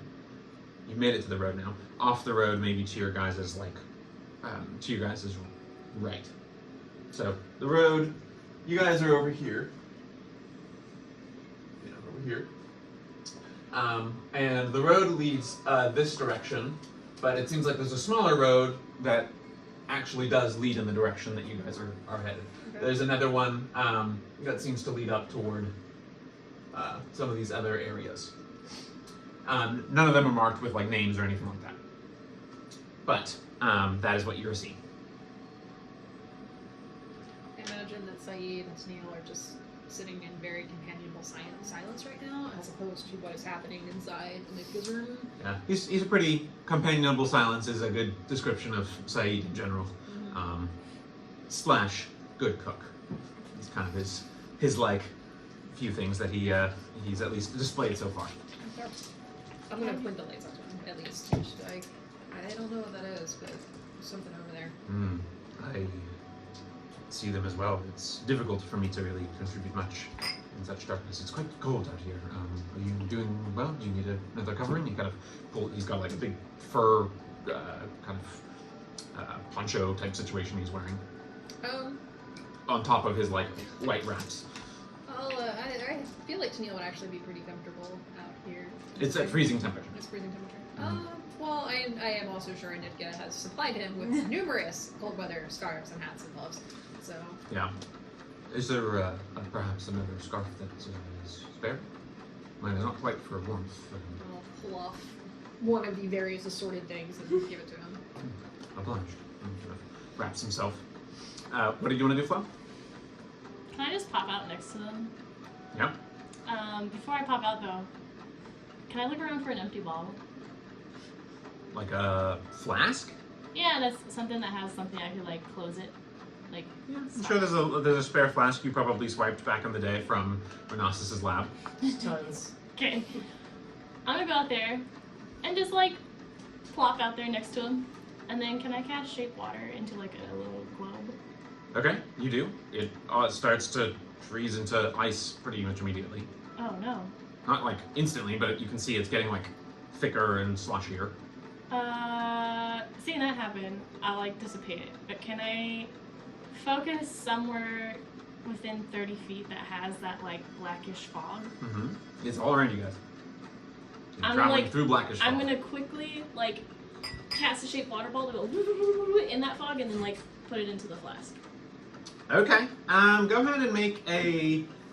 Just roll and add your spellcasting ability modifier for shape water, which I think is your constitution in this case. So roll and add your con modifier. And it doesn't add any bonuses. It's just what my con is. Yeah. Okay. Your con modifier. Yeah. Okay. Slate, you wanted to be working on the dagger stuff with Onwin. We'll get to that in a second, but go ahead and make a general.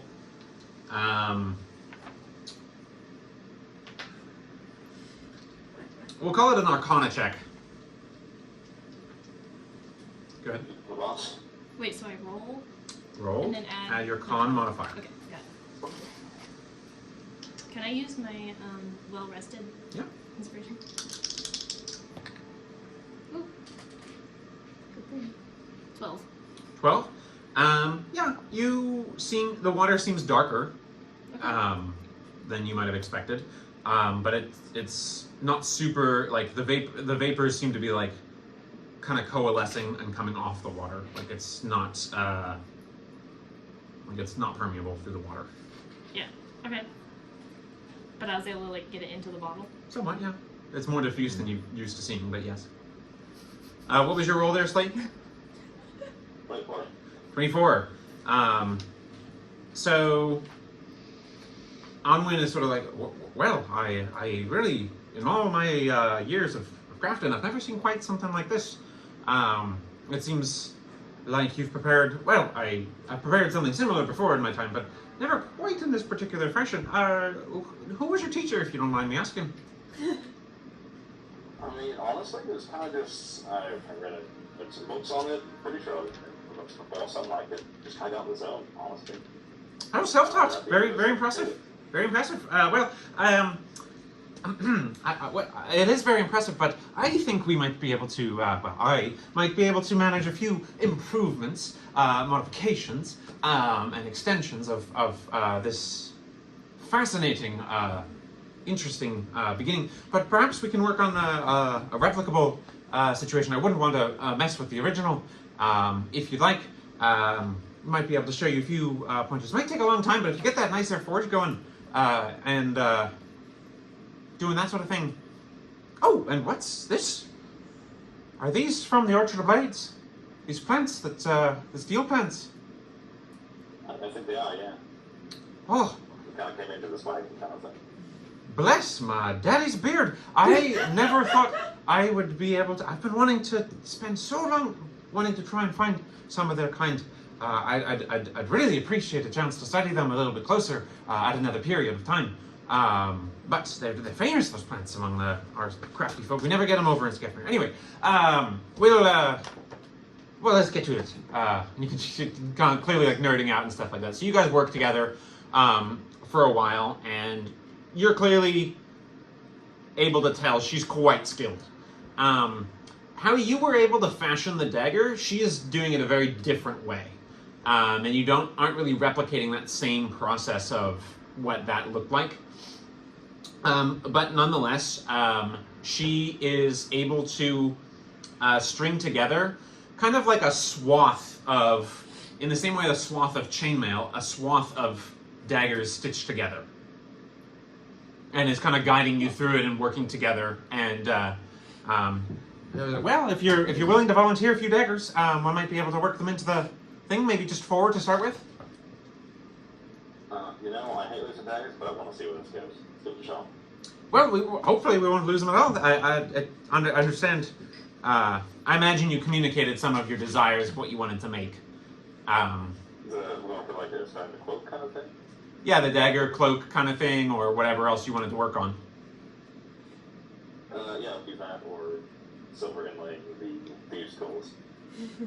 Okay. Yeah, so with that roll, I would say we can pick one, but since we've already kind of started down this cloak dagger situation, sorry, I've voluntold you that one.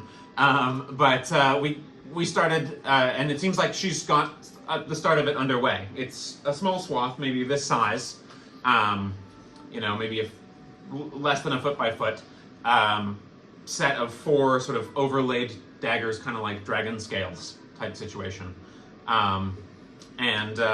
Sort of got a rasping motion to it a little bit already with some flexibility. So clearly she knows what she's doing, and working together with you, you seem to be able to add a little bit of to her, like, mastered, refined situation. You've got this, like, I don't know the rules, so I can just break them kind of creative flair that you're kind of going around, and it's working. She's very able to incorporate that. She's very generous in receiving that and able to work together with you in something like that. And you get a modicum of respect for her and from her that maybe is in a different vein from just being a friendly, nice person that she is.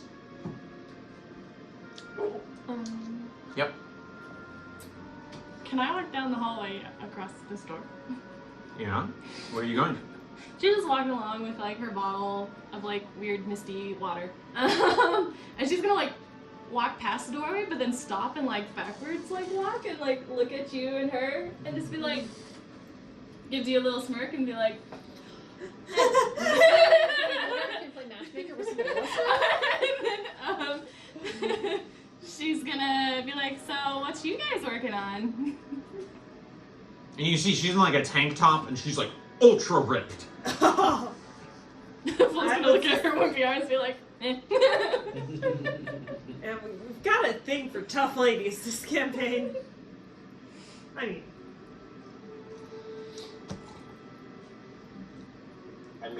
Presumably Slade and what was her name again? Anwin. Anwin, okay. They would just be working on the cloak. Did you grab Slade's attention, or are they in there just... I would have just like asked outright, like, what you up to? Oh. We're making turning my daggers into like dragon scale teeth. I think it's freaking sweet. And I'm gonna like slink up and be like, that's really cool. Can I No, you can't touch it. Just back off a little bit. It's not safe to have. Although, if you're skilled in the waters, we might be able to use you in some of the quenching process later down the line. I'm gonna pull out the scrap metal that I got in Trash can? trash can, and like plop it on the counter and be like, party? What's this? This isn't very high quality. I offered my goods. Well, your goods aren't of high quality.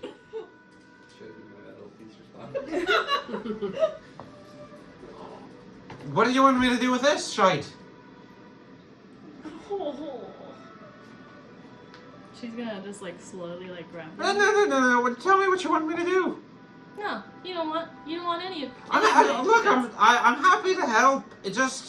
I'm used to working. I'm a little bit spoiled. I'm used to be working with higher quality goods. But we can. A good smith. She knows how to adapt. So, what are we trying to do here? We're working on Big Boy's design here. Do you have something as well? You guys are busy. I can see that. Well, there's only one forge, my dear. I'm happy to work a little bit further on another project down the line? Speak up, come on. You've already begun. Don't stop a project when you've already begun. You might have just insulted me and my little friend. Oh. Maybe I'm gonna go to the lab for a little bit, and I'll maybe come back later. Oh, well, very well. Insulted the quality of your copper. Yeah. It's always hard when a new flame comes between you and your best friend. So she's gonna like walk towards the door, but then still look back at Slate and give him like a little eyebrow, and then like continue down to the lab. I didn't mean to upset your friend. It's just, you know, if I was going to make her something, I'd want it to be of quality metal. Aww. Aww. Aww. No worries, no worries. She was just very enthusiastic. Do you know what kind of project she wanted to make, by chance, if you know her? Yeah, my guess would be making, how to phrase these, I guess the little kind of barbarian type things. Bullets, if you're familiar with them. I've done sling bullets before. Are they like those? Are they like those? Probably. Yeah, somewhat similar. Yeah, kind of like that. Maybe the exact specifications when we see her again. Well, if there's nothing, that sounds like there's nothing tricksy about it. Might be able to get some specialized rounds going in there for it too. So, be happy to do it. Yeah, well. Okay, I'll consider it. I'll see what I'm able to cook up. Well, anyway, back to this. What about this cloak, though? These daggers. So cool. So you guys are going to continue working on that, and I'll kind of adjust here. Let me give a roll for her as well. You know, I'll account for that, but I'm assuming that's kind of what you're going to be focusing on during this travel period? Yeah. Okay. So everyone else, what are you guys focusing on during this travel period? Want to interface with any of the NPCs, keep a lookout, check out for the things along the road that you're seeing. What is everyone doing? So we'll just go down the line. I'm going to start with Navarax. Pierce, I haven't heard from you just yet about this, so what do you want to do? I would say since we're in kind of a super not well-known area, he's kind of in the map room and is kind of taking notes on like where we started, where we're going, what is, you know, kind of trying to make sure that we have a path forward, and kind of looking for like any like escape routes or anything like it, just kind of future planning and making sure we don't get lost. Okay. Are you proficient with cartographer tools? I am. All right. Go ahead and make a survival check and add your proficiency bonus. Yeah, that will be a 5. Oh no. Oh. With your proficiency bonus? Yep. Ouch. Okay. I mean, the thing about this area is it's not very well charted. In the sense that there's not a lot of landmarks, there's not a lot of like notable areas and stuff like that. The road you guys are on seems relatively new. And mostly seems to be the catch runoff of a different pathway that is coming from a main road stretching between some of these major settlements, judging by now you're looking at the map. Basically, there's a road that connects Darkbank, Dreadmarrow, and Cramelech in this like triangular shape, and then swoops back up to Shadbeer, right? So it's like this, and then this triangle. You guys are over here. So what you would have done is what looks like a smaller runoff path that runs from sort of coastline region and branching up and is going inward like this. And that's what you guys are catching on to is the very beginnings of the river system that feeds into that.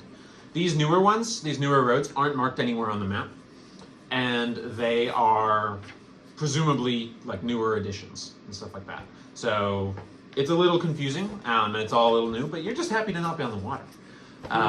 So that's also good. But we'll maybe give another shot at a roll or something like that down the line. Let me know if there's anything further that you want to do during this travel period. Aneka. Should probably stay with Hush Breath for a bit, going over every single corner of the taxidermy room. At one point, once they've done that, so it seems that have you ever been to Skefmere? Yes, I have. I've been to Gasminer several times. Cargrim and when both got some connections over there, so we've been that way a couple times. Saeed doesn't like it so much because it's so freaking cold. But I managed. It got preferred. Got some interesting old stone carvings and things like that. All sorts of nonsense about different areas that they've researched that don't make it up this way. The measurement of time is really interesting compared to over here. They have some different clocks and all sorts of stuff like that.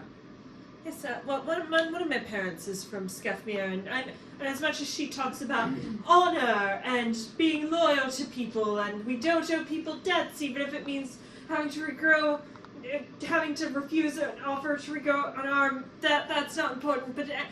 But she doesn't talk about what it was like. What's it like? Well, it's a hard life, from what I guess. What I gather, it's a little bit of a hard life around there. Darkest, coldest part of the country. Most of them, excepting the Terran archipelago, of course. But, it's like this all the time, except full of snow and terrible creatures. They're not really part of the Rain Pact, so they don't really get the whole, weather sharing deal. So they often get the runoff of all that kind of stuff, and it tends to turn a little bit more dark. From what I understand, there's a mess with the giants and some Goatha stuff. The further south you go, they've got some nasty trees that grow. Black stuff that spreads. It's not nice, but really cold. We ran into one of the Memodatars that the tribes there. That was a really interesting ride. They're fighting people, but they have this really interesting song they do with their trumpets. It's really interesting. But lots of nomadic people. So it's a brutal life. Not a lot of laws aside from the clan family law connections and the Odheim rules. But you have to be ready to kill to eat in Skefmere and to survive, protect the group, all that sort of thing. Raiding tribes, war for territory. We might get the Bueka or other creatures further north. Vertibax, that kind of stuff. But there it's more like, winter wolves and wraith snakes and ghost weave spiders, and she just keeps listing a whole bunch of deadly sounding creatures. And the Memodatars and the frost trolls and the snorri folk and all sorts. The what? The snorri folk. They're sort of a troll-blooded derivative creature of varying kinds that's sort of not dissimilar to your big boy over there, but sort of more troll descended than giantkin descended necessarily. So all sorts. But they've got some interesting things. Interesting tales about some sort of Aurora forest. The Borealan forest, I think they call it. And it's supposed to be some kind of magical repository or space there, but magical all messy over there. It doesn't really work properly in Skefmere easily, because the forest up and vanished sometime, and no one isn't really sure why. So anyway. Well, that's a lot, but it also explains. Well, I know a lot, so it makes sense that I would be able to say a lot, because it totally makes sense because I've done a lot of research. I've been there twice, 3 times, yeah, 3 times the last count. So I know a lot, so I can tell a lot. It's so nice to be able to have intelligent conversation. Oh my gosh, you're welcome. And at some point after this, she'll probably at least thumb through the book that Hushbreath translated. Okay. Yeah, 4 Codex the Elder Orders. This large tome focuses on the Elder Orders, said to either predate the founding of the St. Ord Church or else is its eldest and original 4 subdivisions. Others say that these orders sort of are separate. Some say that they loosely cooperate. Again, there's not a lot. This is translated hearsay text kind of situation, not a first edition. Some call the collection of these orders the Order of Twilight Dawn, or just the Twilight Dawn. But they are based in 4 codexes: the Codex Fidemoris, the Codex Memorius, the Codex Veritua, and the Codex Venatari. The Codex Fidemoris is the study of ancient faith. It centers on the power of faith, of consciousness, touching on a core secret of esoteric truth. It's primarily a scholarly one, and seems to have some connection to, again, you're just thumbing through, so I'm not going to focus too much. Mm-hmm. But it seems like it's maybe what started the Valley of Shrines in Landerhall, where they study and make shrines to all of the different religions in the world and add to them. So that's kind of the gist of the thumb through there. The Codex Memorius, Ordo Memorius, is said to be the original of the four, possibly aside the Veratua. They're referred to as something called the Knights of Memory. That's what you just get from the viewing through. Codex Veratua, they seem to be the ones who go and seek truth seekers, masters of knowledge and discernment. Is kind of what you're getting a sense from there. And the Codex Venatari is the warrior branch, most often known as the Ordist Inquisition. Their members are known as Venators or Inquisitors. And they're the most wide-traveled, hunting dark beings and entities that threaten what seem like sentient beings in particular. So that's the basics.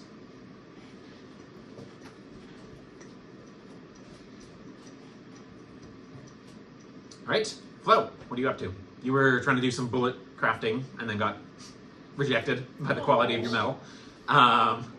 What else are you doing? You said you went to the alchemy lab? Yeah. Yeah. I would like to somehow,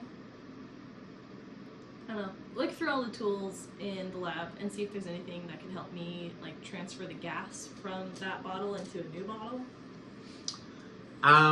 Yeah, there's probably some ways that you could do that, but you also imagine that Renastus might be able to help you a little more effectively with that. Did you want to seek his help or do it on the sly? I want to be a little independent, but Okay, then at you the can same do that. time, Are you proficient with alchemist's tools? Do I feel like I'm very confident in the tools I've found? Are you proficient in alchemist's tools? Nope. Okay. So you've got a big flask and a pipette.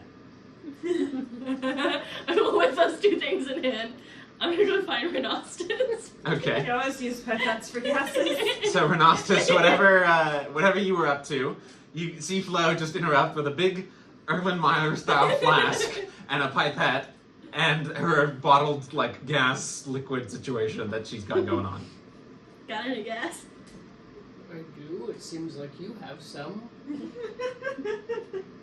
you wanna help? Oh, what is it that I'm helping you do? I wanna take this gas and put it in here. What is this gas? I don't know, I thought it looked cool. Well,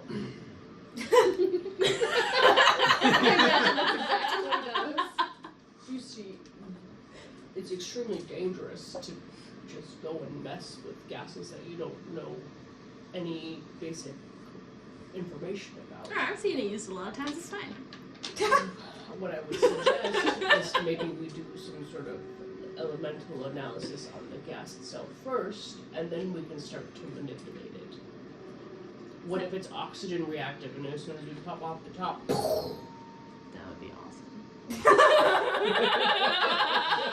yes, but I think our fellow passengers might disagree. Don't get over it. It's fine. Where did you get this? This is right up there.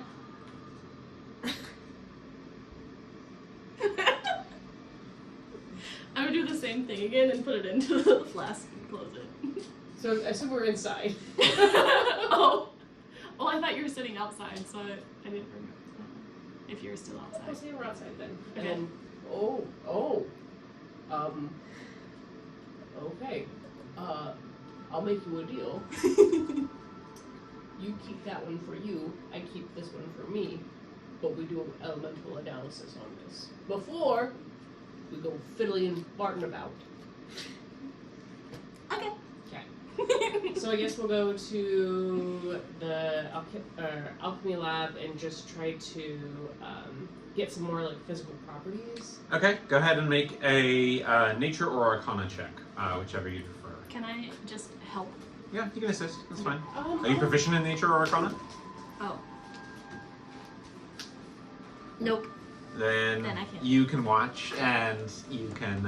I'll be very interested Yeah, in what you're cheerleading. doing. Here's my heroic inspiration. You said they all expire at the end of the session? D20 heroic and inspiration?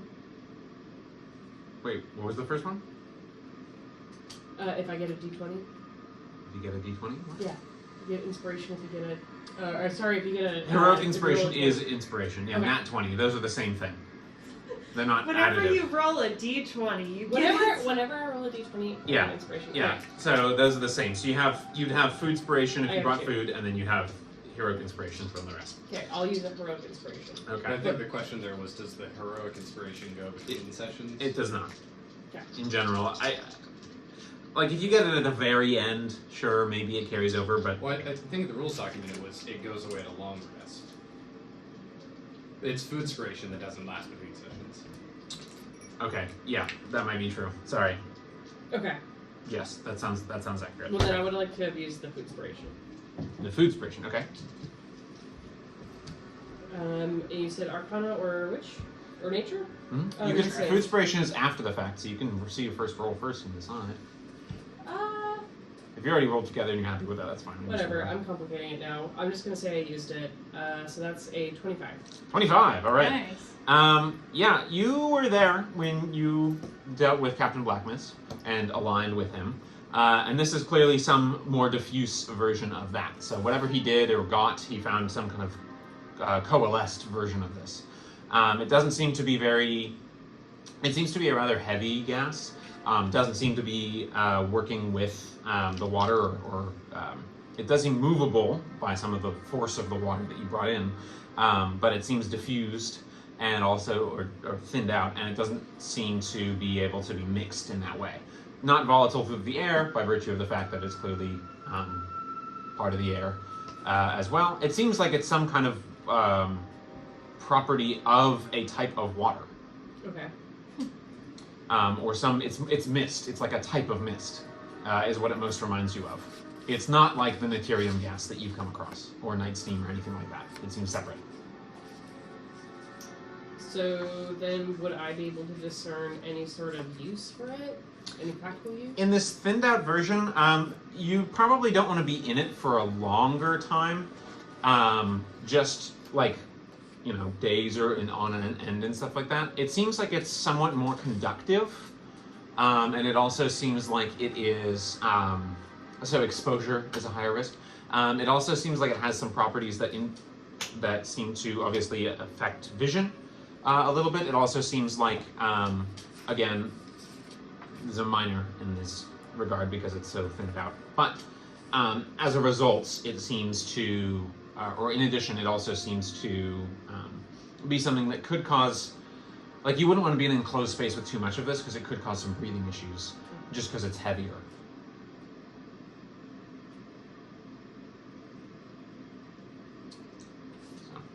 So Neil, what are you doing during your longer time? You still outside? Unless somebody comes relieve me, yeah. I would like somebody to come relieve me. Hint, hint. I don't want to be the only one doing watch the whole time. I can sneak out of it. Then I actually... Go and do a perception check, Nerex. Please. With disadvantage. I'm torn between going into the laboratory room or doing some reading. Can I roll off? I don't want to do the laboratory room by myself because those dogs are nasty. I'm gonna look through my the books we have for any mention of basically trying to figure out what battle happened here in the Bloom Vale to give myself some context on what I was seeing outside. Okay. What texts do you have that you think you could reference with that? I have a book. Let me look for our library. We have a book on the Shaded Reach just in general, and then there are the books that we borrowed from Hush Breath, which I'd have to look at the titles of. So technically you're not really in the Shaded Reach's jurisdiction anymore. Right. Let's see, what did we have? We had part of Wind and Wandering Wonder, I think, was from that, the first half of it. The Southern Cornerstone, Ethereum Gas and Night Steam. We had Nightward Religion. We had the Sundere Conjecture on Materium and Esoterium, and which is still under translation work, and the Four Codexes, the Elder Orders. I believe those are the few that she had.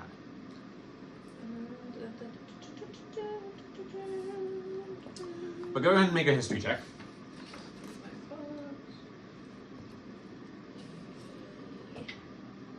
What was your perception check, by the way? Oh, buddy. Yeah, My we second need to do one it of like the that. night. Well, it's not his fly roll a 1. Well, like towards your dice. Yeah. There's some pretty lights off in the distance. They seem to be moving. The sun's out. I rolled a 9, so I probably am not really. Yeah, it's not a. It's this area is not a history that you're familiar with very much, and it's also not an area that is covered by any of the texts that I am aware of you guys possessing. All right. So, what do we have here? Any standing things that still need to be resolved? I think not. Slate, did you have anything? I just had a side question. We'll see where things go from this. What's the dwarven lady? What's her charisma modifier? Why? Right. I'm gonna roll and see how Slate, been working with her for a while. She seems reasonably charismatic. More so than us. Okay. Maybe not as much as Flo, but reasonably. I'm going to simply a charisma check. Maybe charisma saving. I rolled a 2. So I think Slate's a little sweet. We'll see where this one goes. Cute. As far as right now, she seems to have a companionable attitude towards working with somebody. You can tell she doesn't seem to have a lot of partnership at the forge, usually. But what about in life? There are sparks flying there. And there's some sparks. You get the hand grasp of affirmation as you're like, oh yeah, we did this, good job. That kind of stuff. It's more brusque. And then there's like a sweeter moment when you're both like reaching for the forge tongs, and she like touches your hand and just after you. You can be the quencher. That's all right. Hungry Eyes playing in the background. You go on. I think if you don't mind, I'd like a few minutes alone, just with the. I wanted to surprise your friend, unless you wanted to work with me on that too. We got to let this part rest, so we're not going to be able to complete the project for another little bit of work, but we might be able to start a second project while we got things hot. Yeah, no worries. You're quite talented at what you're doing. Actually, I can do it, so I can maybe do it better in the future.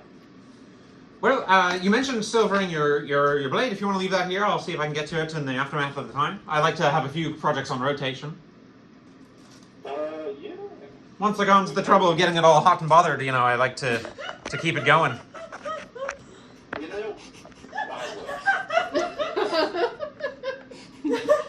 It's good. It's good practice for my stamina. This slave is not member and does no experience. And say, yep, thanks. The forge. All right. So she working away. What else did you want to find? When you wandered away? Did you want to go look at anything?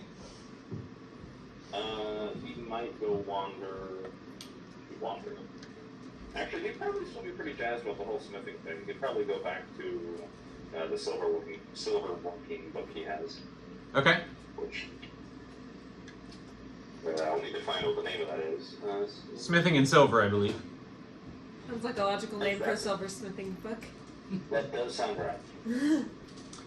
Yep. Yeah, you can have a look at that and give it a gander, and stuff like that. You get the sense that at this stage, the hands-on experience is going to be better, and watching someone who really knows what she's doing will be maybe more effective. You can maybe apply that as you're working now, and give it a whirl. So if you wanted to be the one to silver thieves' tools, for instance, you could try it. Okay, and I guess I'd be just making sure I have all the theory behind it understood before I see her do it. Yeah, I'd say at this point you do. Alright. Okay. and you do see, obviously, you were also, I just want to make sure you were aware, you were also aware of Hushed Breath, like, slamming that book down as well. Like, everyone saw that. It was very at the start, so everyone has a chance to read it if people want to. Got it. Thank you. Hint, hint. No, I just want to make sure everyone's got a chance to do it. Yeah. But, yeah, so, with that, I would say, for the most part, you guys are able to determine a little bit more about the gas, like I mentioned, this mist. And it seems like there's some way that you'd be able to, you rolled really high, I think, on the roll. There's probably some way you'd be able to coalesce it. You were actually thinking about like some of the pressure stuff that you heard about with the night steam. And we're wondering maybe that's something that could be done there. You're not entirely sure. Whatever Dark Mists had definitely had like a more malicious intent behind it, like a maliciousness, malevolent magic maybe that was there as well. But this seems to be more just like a natural occurrence of some kind, although there is some kind of malevolence there as well, just diffused again. What were you reading, Neil? Did you decide if you're going to read, or you were looking up to history and stuff? You didn't really find too much. I didn't find much. Kind of like, I feel like he'd be like frustrated of not seeing anything, and then just kind of wherever he is would cast sending to Lutheus. So he hasn't talked to him in a while. Okay. And yeah, I feel like the stuff with Anitka and her family revelations has got him feeling nostalgic. I would say we're in the Gloomvale. Gloomvale's 2 words. Bloody cold, bloody dark.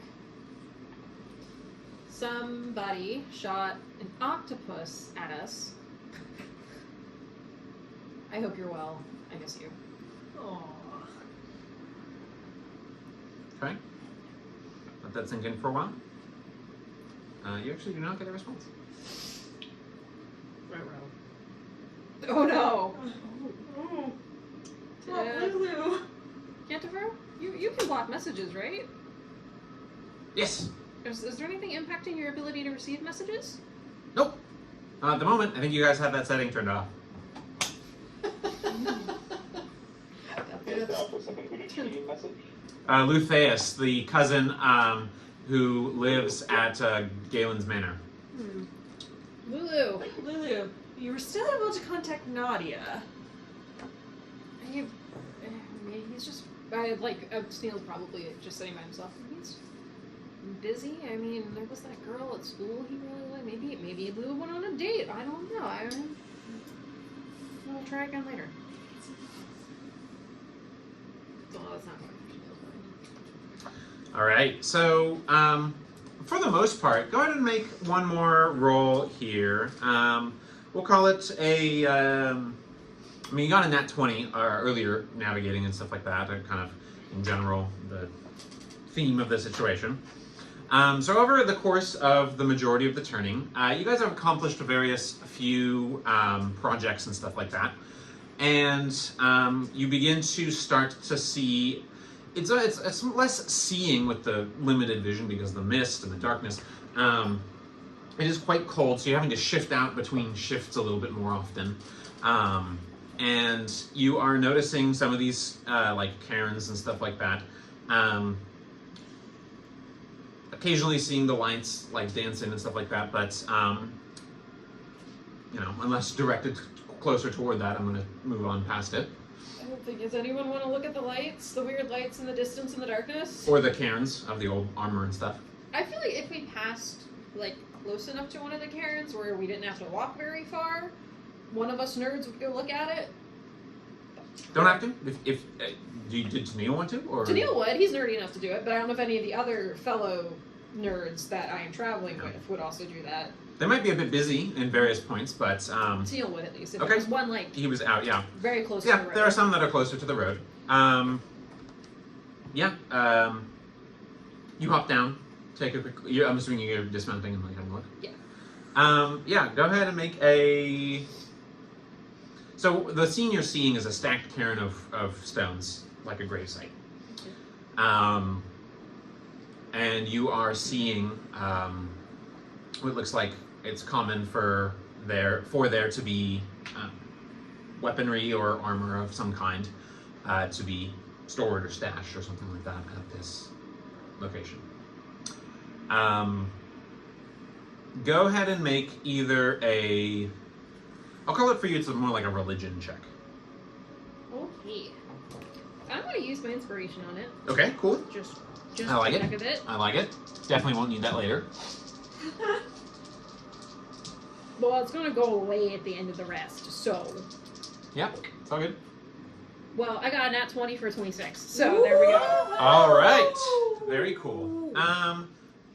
So, couple things. You see, man. Okay, so in the swirling mists of the black, dark mist area of the Gloom Veil, you see some of the mist twist silver as it brushes over the cairn site, and you see sigil marks underneath the rusted sword, like blade and hilt and all that. And what you see about that is a sort of scrawling pattern, and you see the mist take shape into a standing warrior figure in front of you. And behind him, a little more faded, is other warriors and older warriors, and behind him even more older warriors, and so on and so forth. And for a minute you are looking at this grave's ancestry laid out before you, generations back. And you see that beside many of them, or with many of them, or even as masks that they're wearing, there are animal masks, very similar to that of the Elusha. Or the Elusha Kami from the Kosakari side of things. Seems more like the local stuff that you've seen, but in a more different sense. Everything seems sharper, brighter, and fiercer, more visceral in these creatures. They seem to wear like ceremonial talons and claws and fangs and stuff like that. One person has like a wolf's skull around him as like a helmet. And you see what seems like the person at the very back end has a sword of pale, milky glass. How do this? That's a strange noise it gives me. Do the spirits like react at all to me getting closer? Do they move? Do they make any sort of motions? It's sort of like a silent hail of like warrior to warrior. If I step closer, they don't do anything, or they don't flicker They don't away? seem to, no. I want to walk down the line to the individual at the end with the Okay, glass you will blade. have to go quite a distance off the road at this stage. I imagine Saeed's still on watch with me. He's gone in, actually. It's gotten a little cold for him. But what I would say is, what part of the vision, you are seeing the blade be passed forward and passed forward. Ooh. And as it gets passed forward, you see cracks begin to form, and cracks begin to form. And by the time it gets several generations before the individual you're looking at, it's in pieces and it's not being passed forward anymore. And the person there seems to be kneeling, kind of that, I don't know if you're familiar with the Seiza. It's that sort of kneeling position samurai do. Yes. It's like that, and the individual has like the shards across their lap. How many shards do they have, or she have? You can't tell. I'm gonna just kind of kneel down in front of them and mirror their position then, and just, I don't want to say study them, but just kind of like, Yeah, it's like 6 or 7 shards, by the way. just, I don't know, just look kind of, maybe it is study them, just look at them and Yeah. see what I feel and. It was like things. communing with the spirits. Yeah, I guess, kind Yeah. of.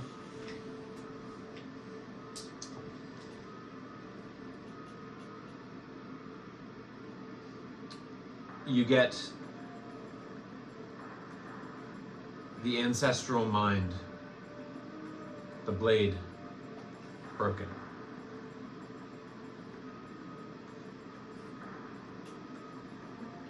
And I hear that, or that just like. It's like in your head, you hear it.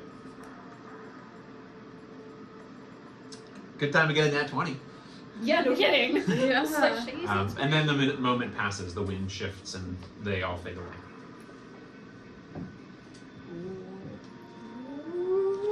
Spooky. Mm-hmm. While realizing I am kneeling in the dark in the middle of nowhere. Stand up and hop back on Cantofer and keep on going, I guess. All right. After a little bit of road traveling, you know, it's hard to know if there were things that were watching you from the dark the whole time or whatever, but you're starting to feel a oppressive presence coming in front of you and ahead of you. Less visible and more just feeling like your senses are alerting you to something forward. And you realize that while the Duskbane Range is not the tallest mountain range in Lumoria, it's no less impressive. The shadows sort of loom and twist, and it almost feels like you get the sense, it's more like a visual impression or mental impression because you can't see, but it almost gets the sense of like these being industry towers and the smoke, or not the smoke, but the mist kind of disseminating down from them like smoke from a smokestack. You're not sure if that just means like it causes it to rise and then pool and fall like a weather pattern or whatever, but that's just kind of the impression you have a look of. The lack of light in the region makes it really hard to grasp actually where it is, but everything you step and move around through is cold, and like the silent dark is watching you and really attentive, almost like there's an awareness. Prowling creatures sort of shift in your imaginations. Flo, at some point, when you stop back on your room, you see a small braided metal bag, like a little gift bag, and inside are what look like rounds, lots of very nice shining steel rounds. And 3 of them are actually inscribed with a runic glyph. So there's 10 rounds in total. What? So 7 regular, 3 with this runic glyph. What? And there's a little card written in flowing hands. Didn't mean to insult, just wanted to make sure you had quality goods. Oh. But yawning open is a large cavernous entrance that is set into the mountainside with a sort of outpost exterior scaffolding and equipment situation, all of which seems to be either abandoned or gone down for the night, but there's no sentries posted. It's all perfectly untouched. No creatures ravaging through it, no like bandits or kobolds or something crawling all over it and taking its stuff. The scaffolding and single watchtower are the only like walkable or traversable structures. There's sort of a rough camp of survival gear, neatly stacked pieces, sort of make it sort of like a supply depot mixed with outpost. What appears to be some enclosed mining carts are set beside the tunnel entrance, with a trio of strange metal and stone boxes, almost like crates, but made of metal and stone, set beside these in a stack. The tunnel itself has what looks like a rudimentary set of rails, tracks for transport carts of some kind that lead deeper into the entirely unlit cavern. So you seem to have arrived at your destination. Good job, Cantofer. Getting you guys where you need to go. So you're seeing kind of this general structure ahead of you. It's kind of I'll get just some basic structure. Again, it's a very haphazard type, like watchtower type situation, and some adjacent like scaffolding type deal as part of it, like so. And then that seems to have like some. Wow, that cavern just made quite the odd sound. So it's like this maybe, and then we've got like upturned cart, or downturned, I guess. And we've got what looks like a tent, like a pit for material. We've got a couple crates.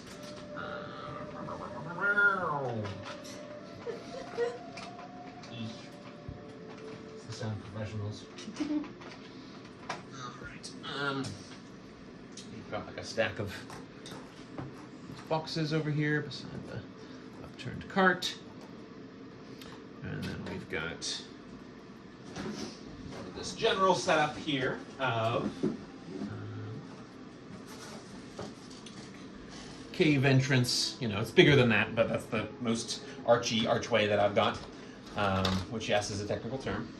And seems to be... As opposed to those archways that you look at, you're like, man, it's just not archy at all. It's really just missing some Yeah, so... arch essence. and then this is like mountain. How big is the archway? Overall, it seems like the cave slopes down pretty easily, and like the corridors might not be very tall. Archway is about 15 feet wide and is probably about that much tall as well. 15 feet, kind of Which squarish. is probably too small for a Cantofer to fit through. Probably. Oh. How long does the alarm spell last? We just have 8 hours. No. But do you guys happen to know of any like cot entrances, or do we have to leave Cantofer behind? Well, I've never been to any of these rigs before, so not so much. But it looks like the railways are made for a smaller kind of cart than good old Cantofer here. When we get out of the wagon, I'm gonna cast dancing lights just so that the other people in our party can see a little bit better. Okay. That's up. So here are the models for the crew here. We've got this is Onwin, Steel Song, Nice. in her plate armor with her big anvil hammer deal. We've got Lysithia's model reprising as Hushed Breath, and we've got Saeed in the mini that I had white cloth with spear on, so which is kind of his fighting get up. So with all that, what are we looking at now that we've arrived at our destination? What's everyone wanting to do? We've been traveling for like 10, 12 hours, haven't we? Yeah, at this stage, this has been, it was about 58 miles. So divide by 4, and we've got, what, 12? Yeah. No, a little more than 12. 15. 15. So that long guy. 14, 15, Long something turning. like that. So long turning. You guys are looking like, you know, at some point a rest would be nice. But, and this might be a good place to, you know, find a shelter or something like that in addition, or a place to at least stop. You know, before, you know, resting before you go in is always a good idea. But take it away, you guys. What are you doing? Cantofer, Yes. when we first met, Yes. I recall you being very hard to see. Do you remember how that was possible? Oh, that was something. That was something someone else did. He was nice. I'm Yeah. gonna give him a pat. He's in his like handsome big horse. Oh, buddy. He's just like, That's kind of like a watchtower. yeah. It's rough. It's made of metal, not wood. Oh yeah. But is it like enclosed or is it just like? Enclosed. The scaffolding, the adjacent stuff is more open. Okay. But yeah, it is enclosed. Okay, so like we would need to go inside to see what's. Mhm. It's got a top layer that is sort of defensible, kind of like what the top is, sort of scrap metal with a defensible position. And then it looks like there are 2 interior, maybe 2, maybe 3, depending on how to tell. But there's at least 1 window. There's no lights or anything going on inside. Well, partially because Felina wants to play with a new toy before we end the session. Tennille is going to hold out his arm and whistle, and as he does so, a giant spirit raven just kind of appears mid-flight and comes down and lands on his arm, and he gives it some scritches and kind of talks to it a little bit, and then it hops up on his shoulder and casts Death Ward on myself. Okay, that's super cool. Oh, Just because I don't know what we're doing. the Last 8 godless hours. you've ever been. I appreciate it.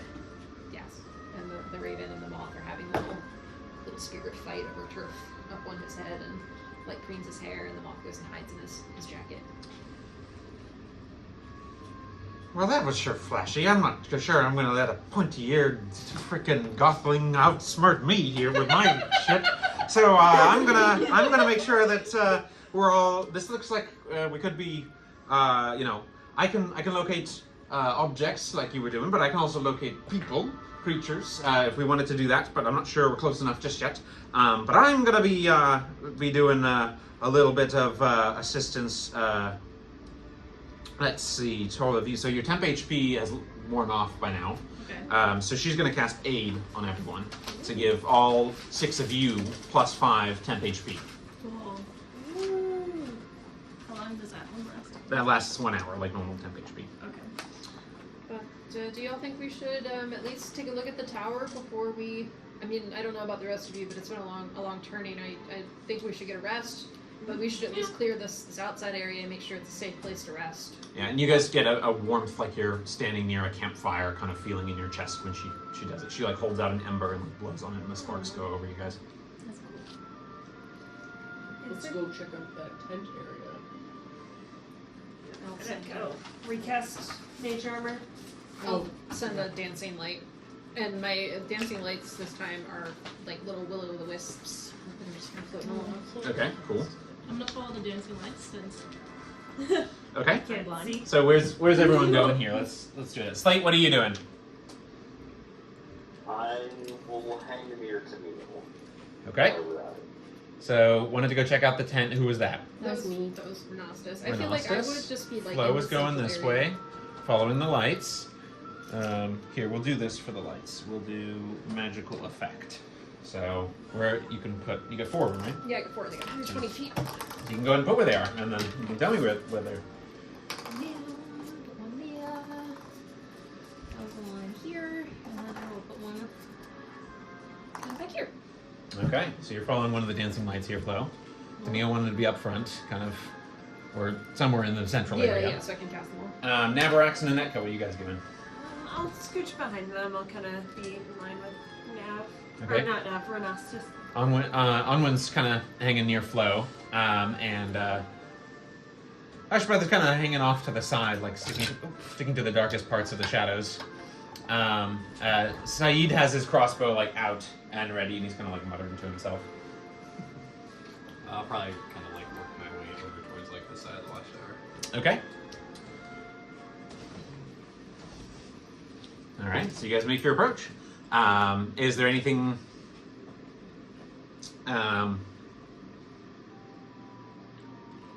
You guys want to check out? I think everyone like to go free fight stuff, so we'll more than bomb to them. All right. Extra super. Definitely not gonna die. Don't say that. That's just unfortunate foreshadowing. I want to poke around in the boxes. Okay. So you go over to the boxes. Yeah, go ahead and make a investigation check or Arcana. Let's go Arcana. That's 15. Okay. There's some magical glyphs on the side. They seem to be set. You've seen similar ones on deuterium gas canisters. In that they seem to be designed to keep the interior cold and dark. They seem like they're unlocked, like you could just lift the lid. Okay, I'll lift the lid. Okay. One of them, this one, let's see here. This one has what looks like 3 canisters of deuterium gas filled.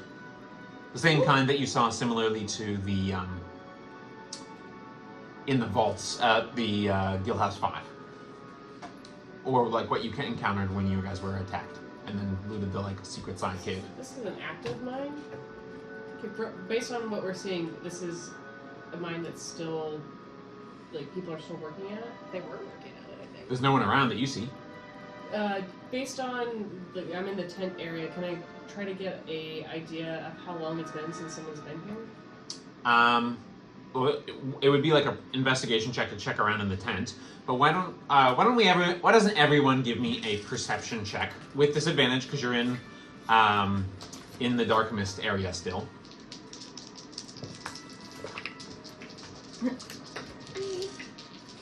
Slate, how'd you do? 5. Navarax. 6. Okay.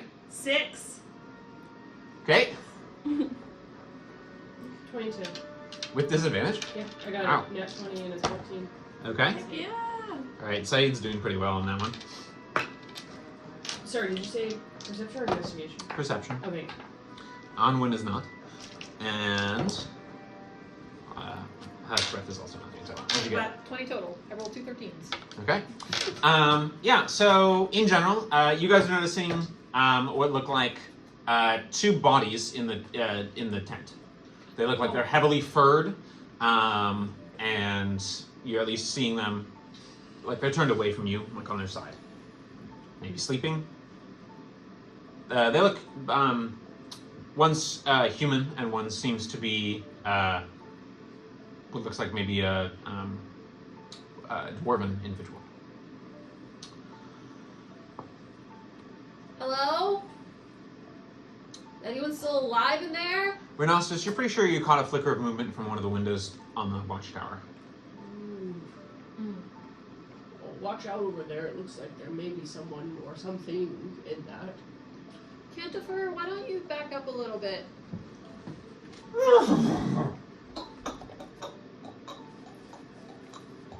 And then I'm going to kind of move myself back this way a little bit and move that light back so that he is more well illuminated. Okay.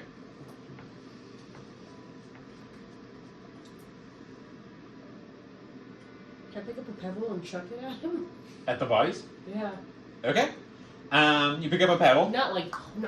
Yeah, but like toss. You Yeah. loft it over. And it's lands against them.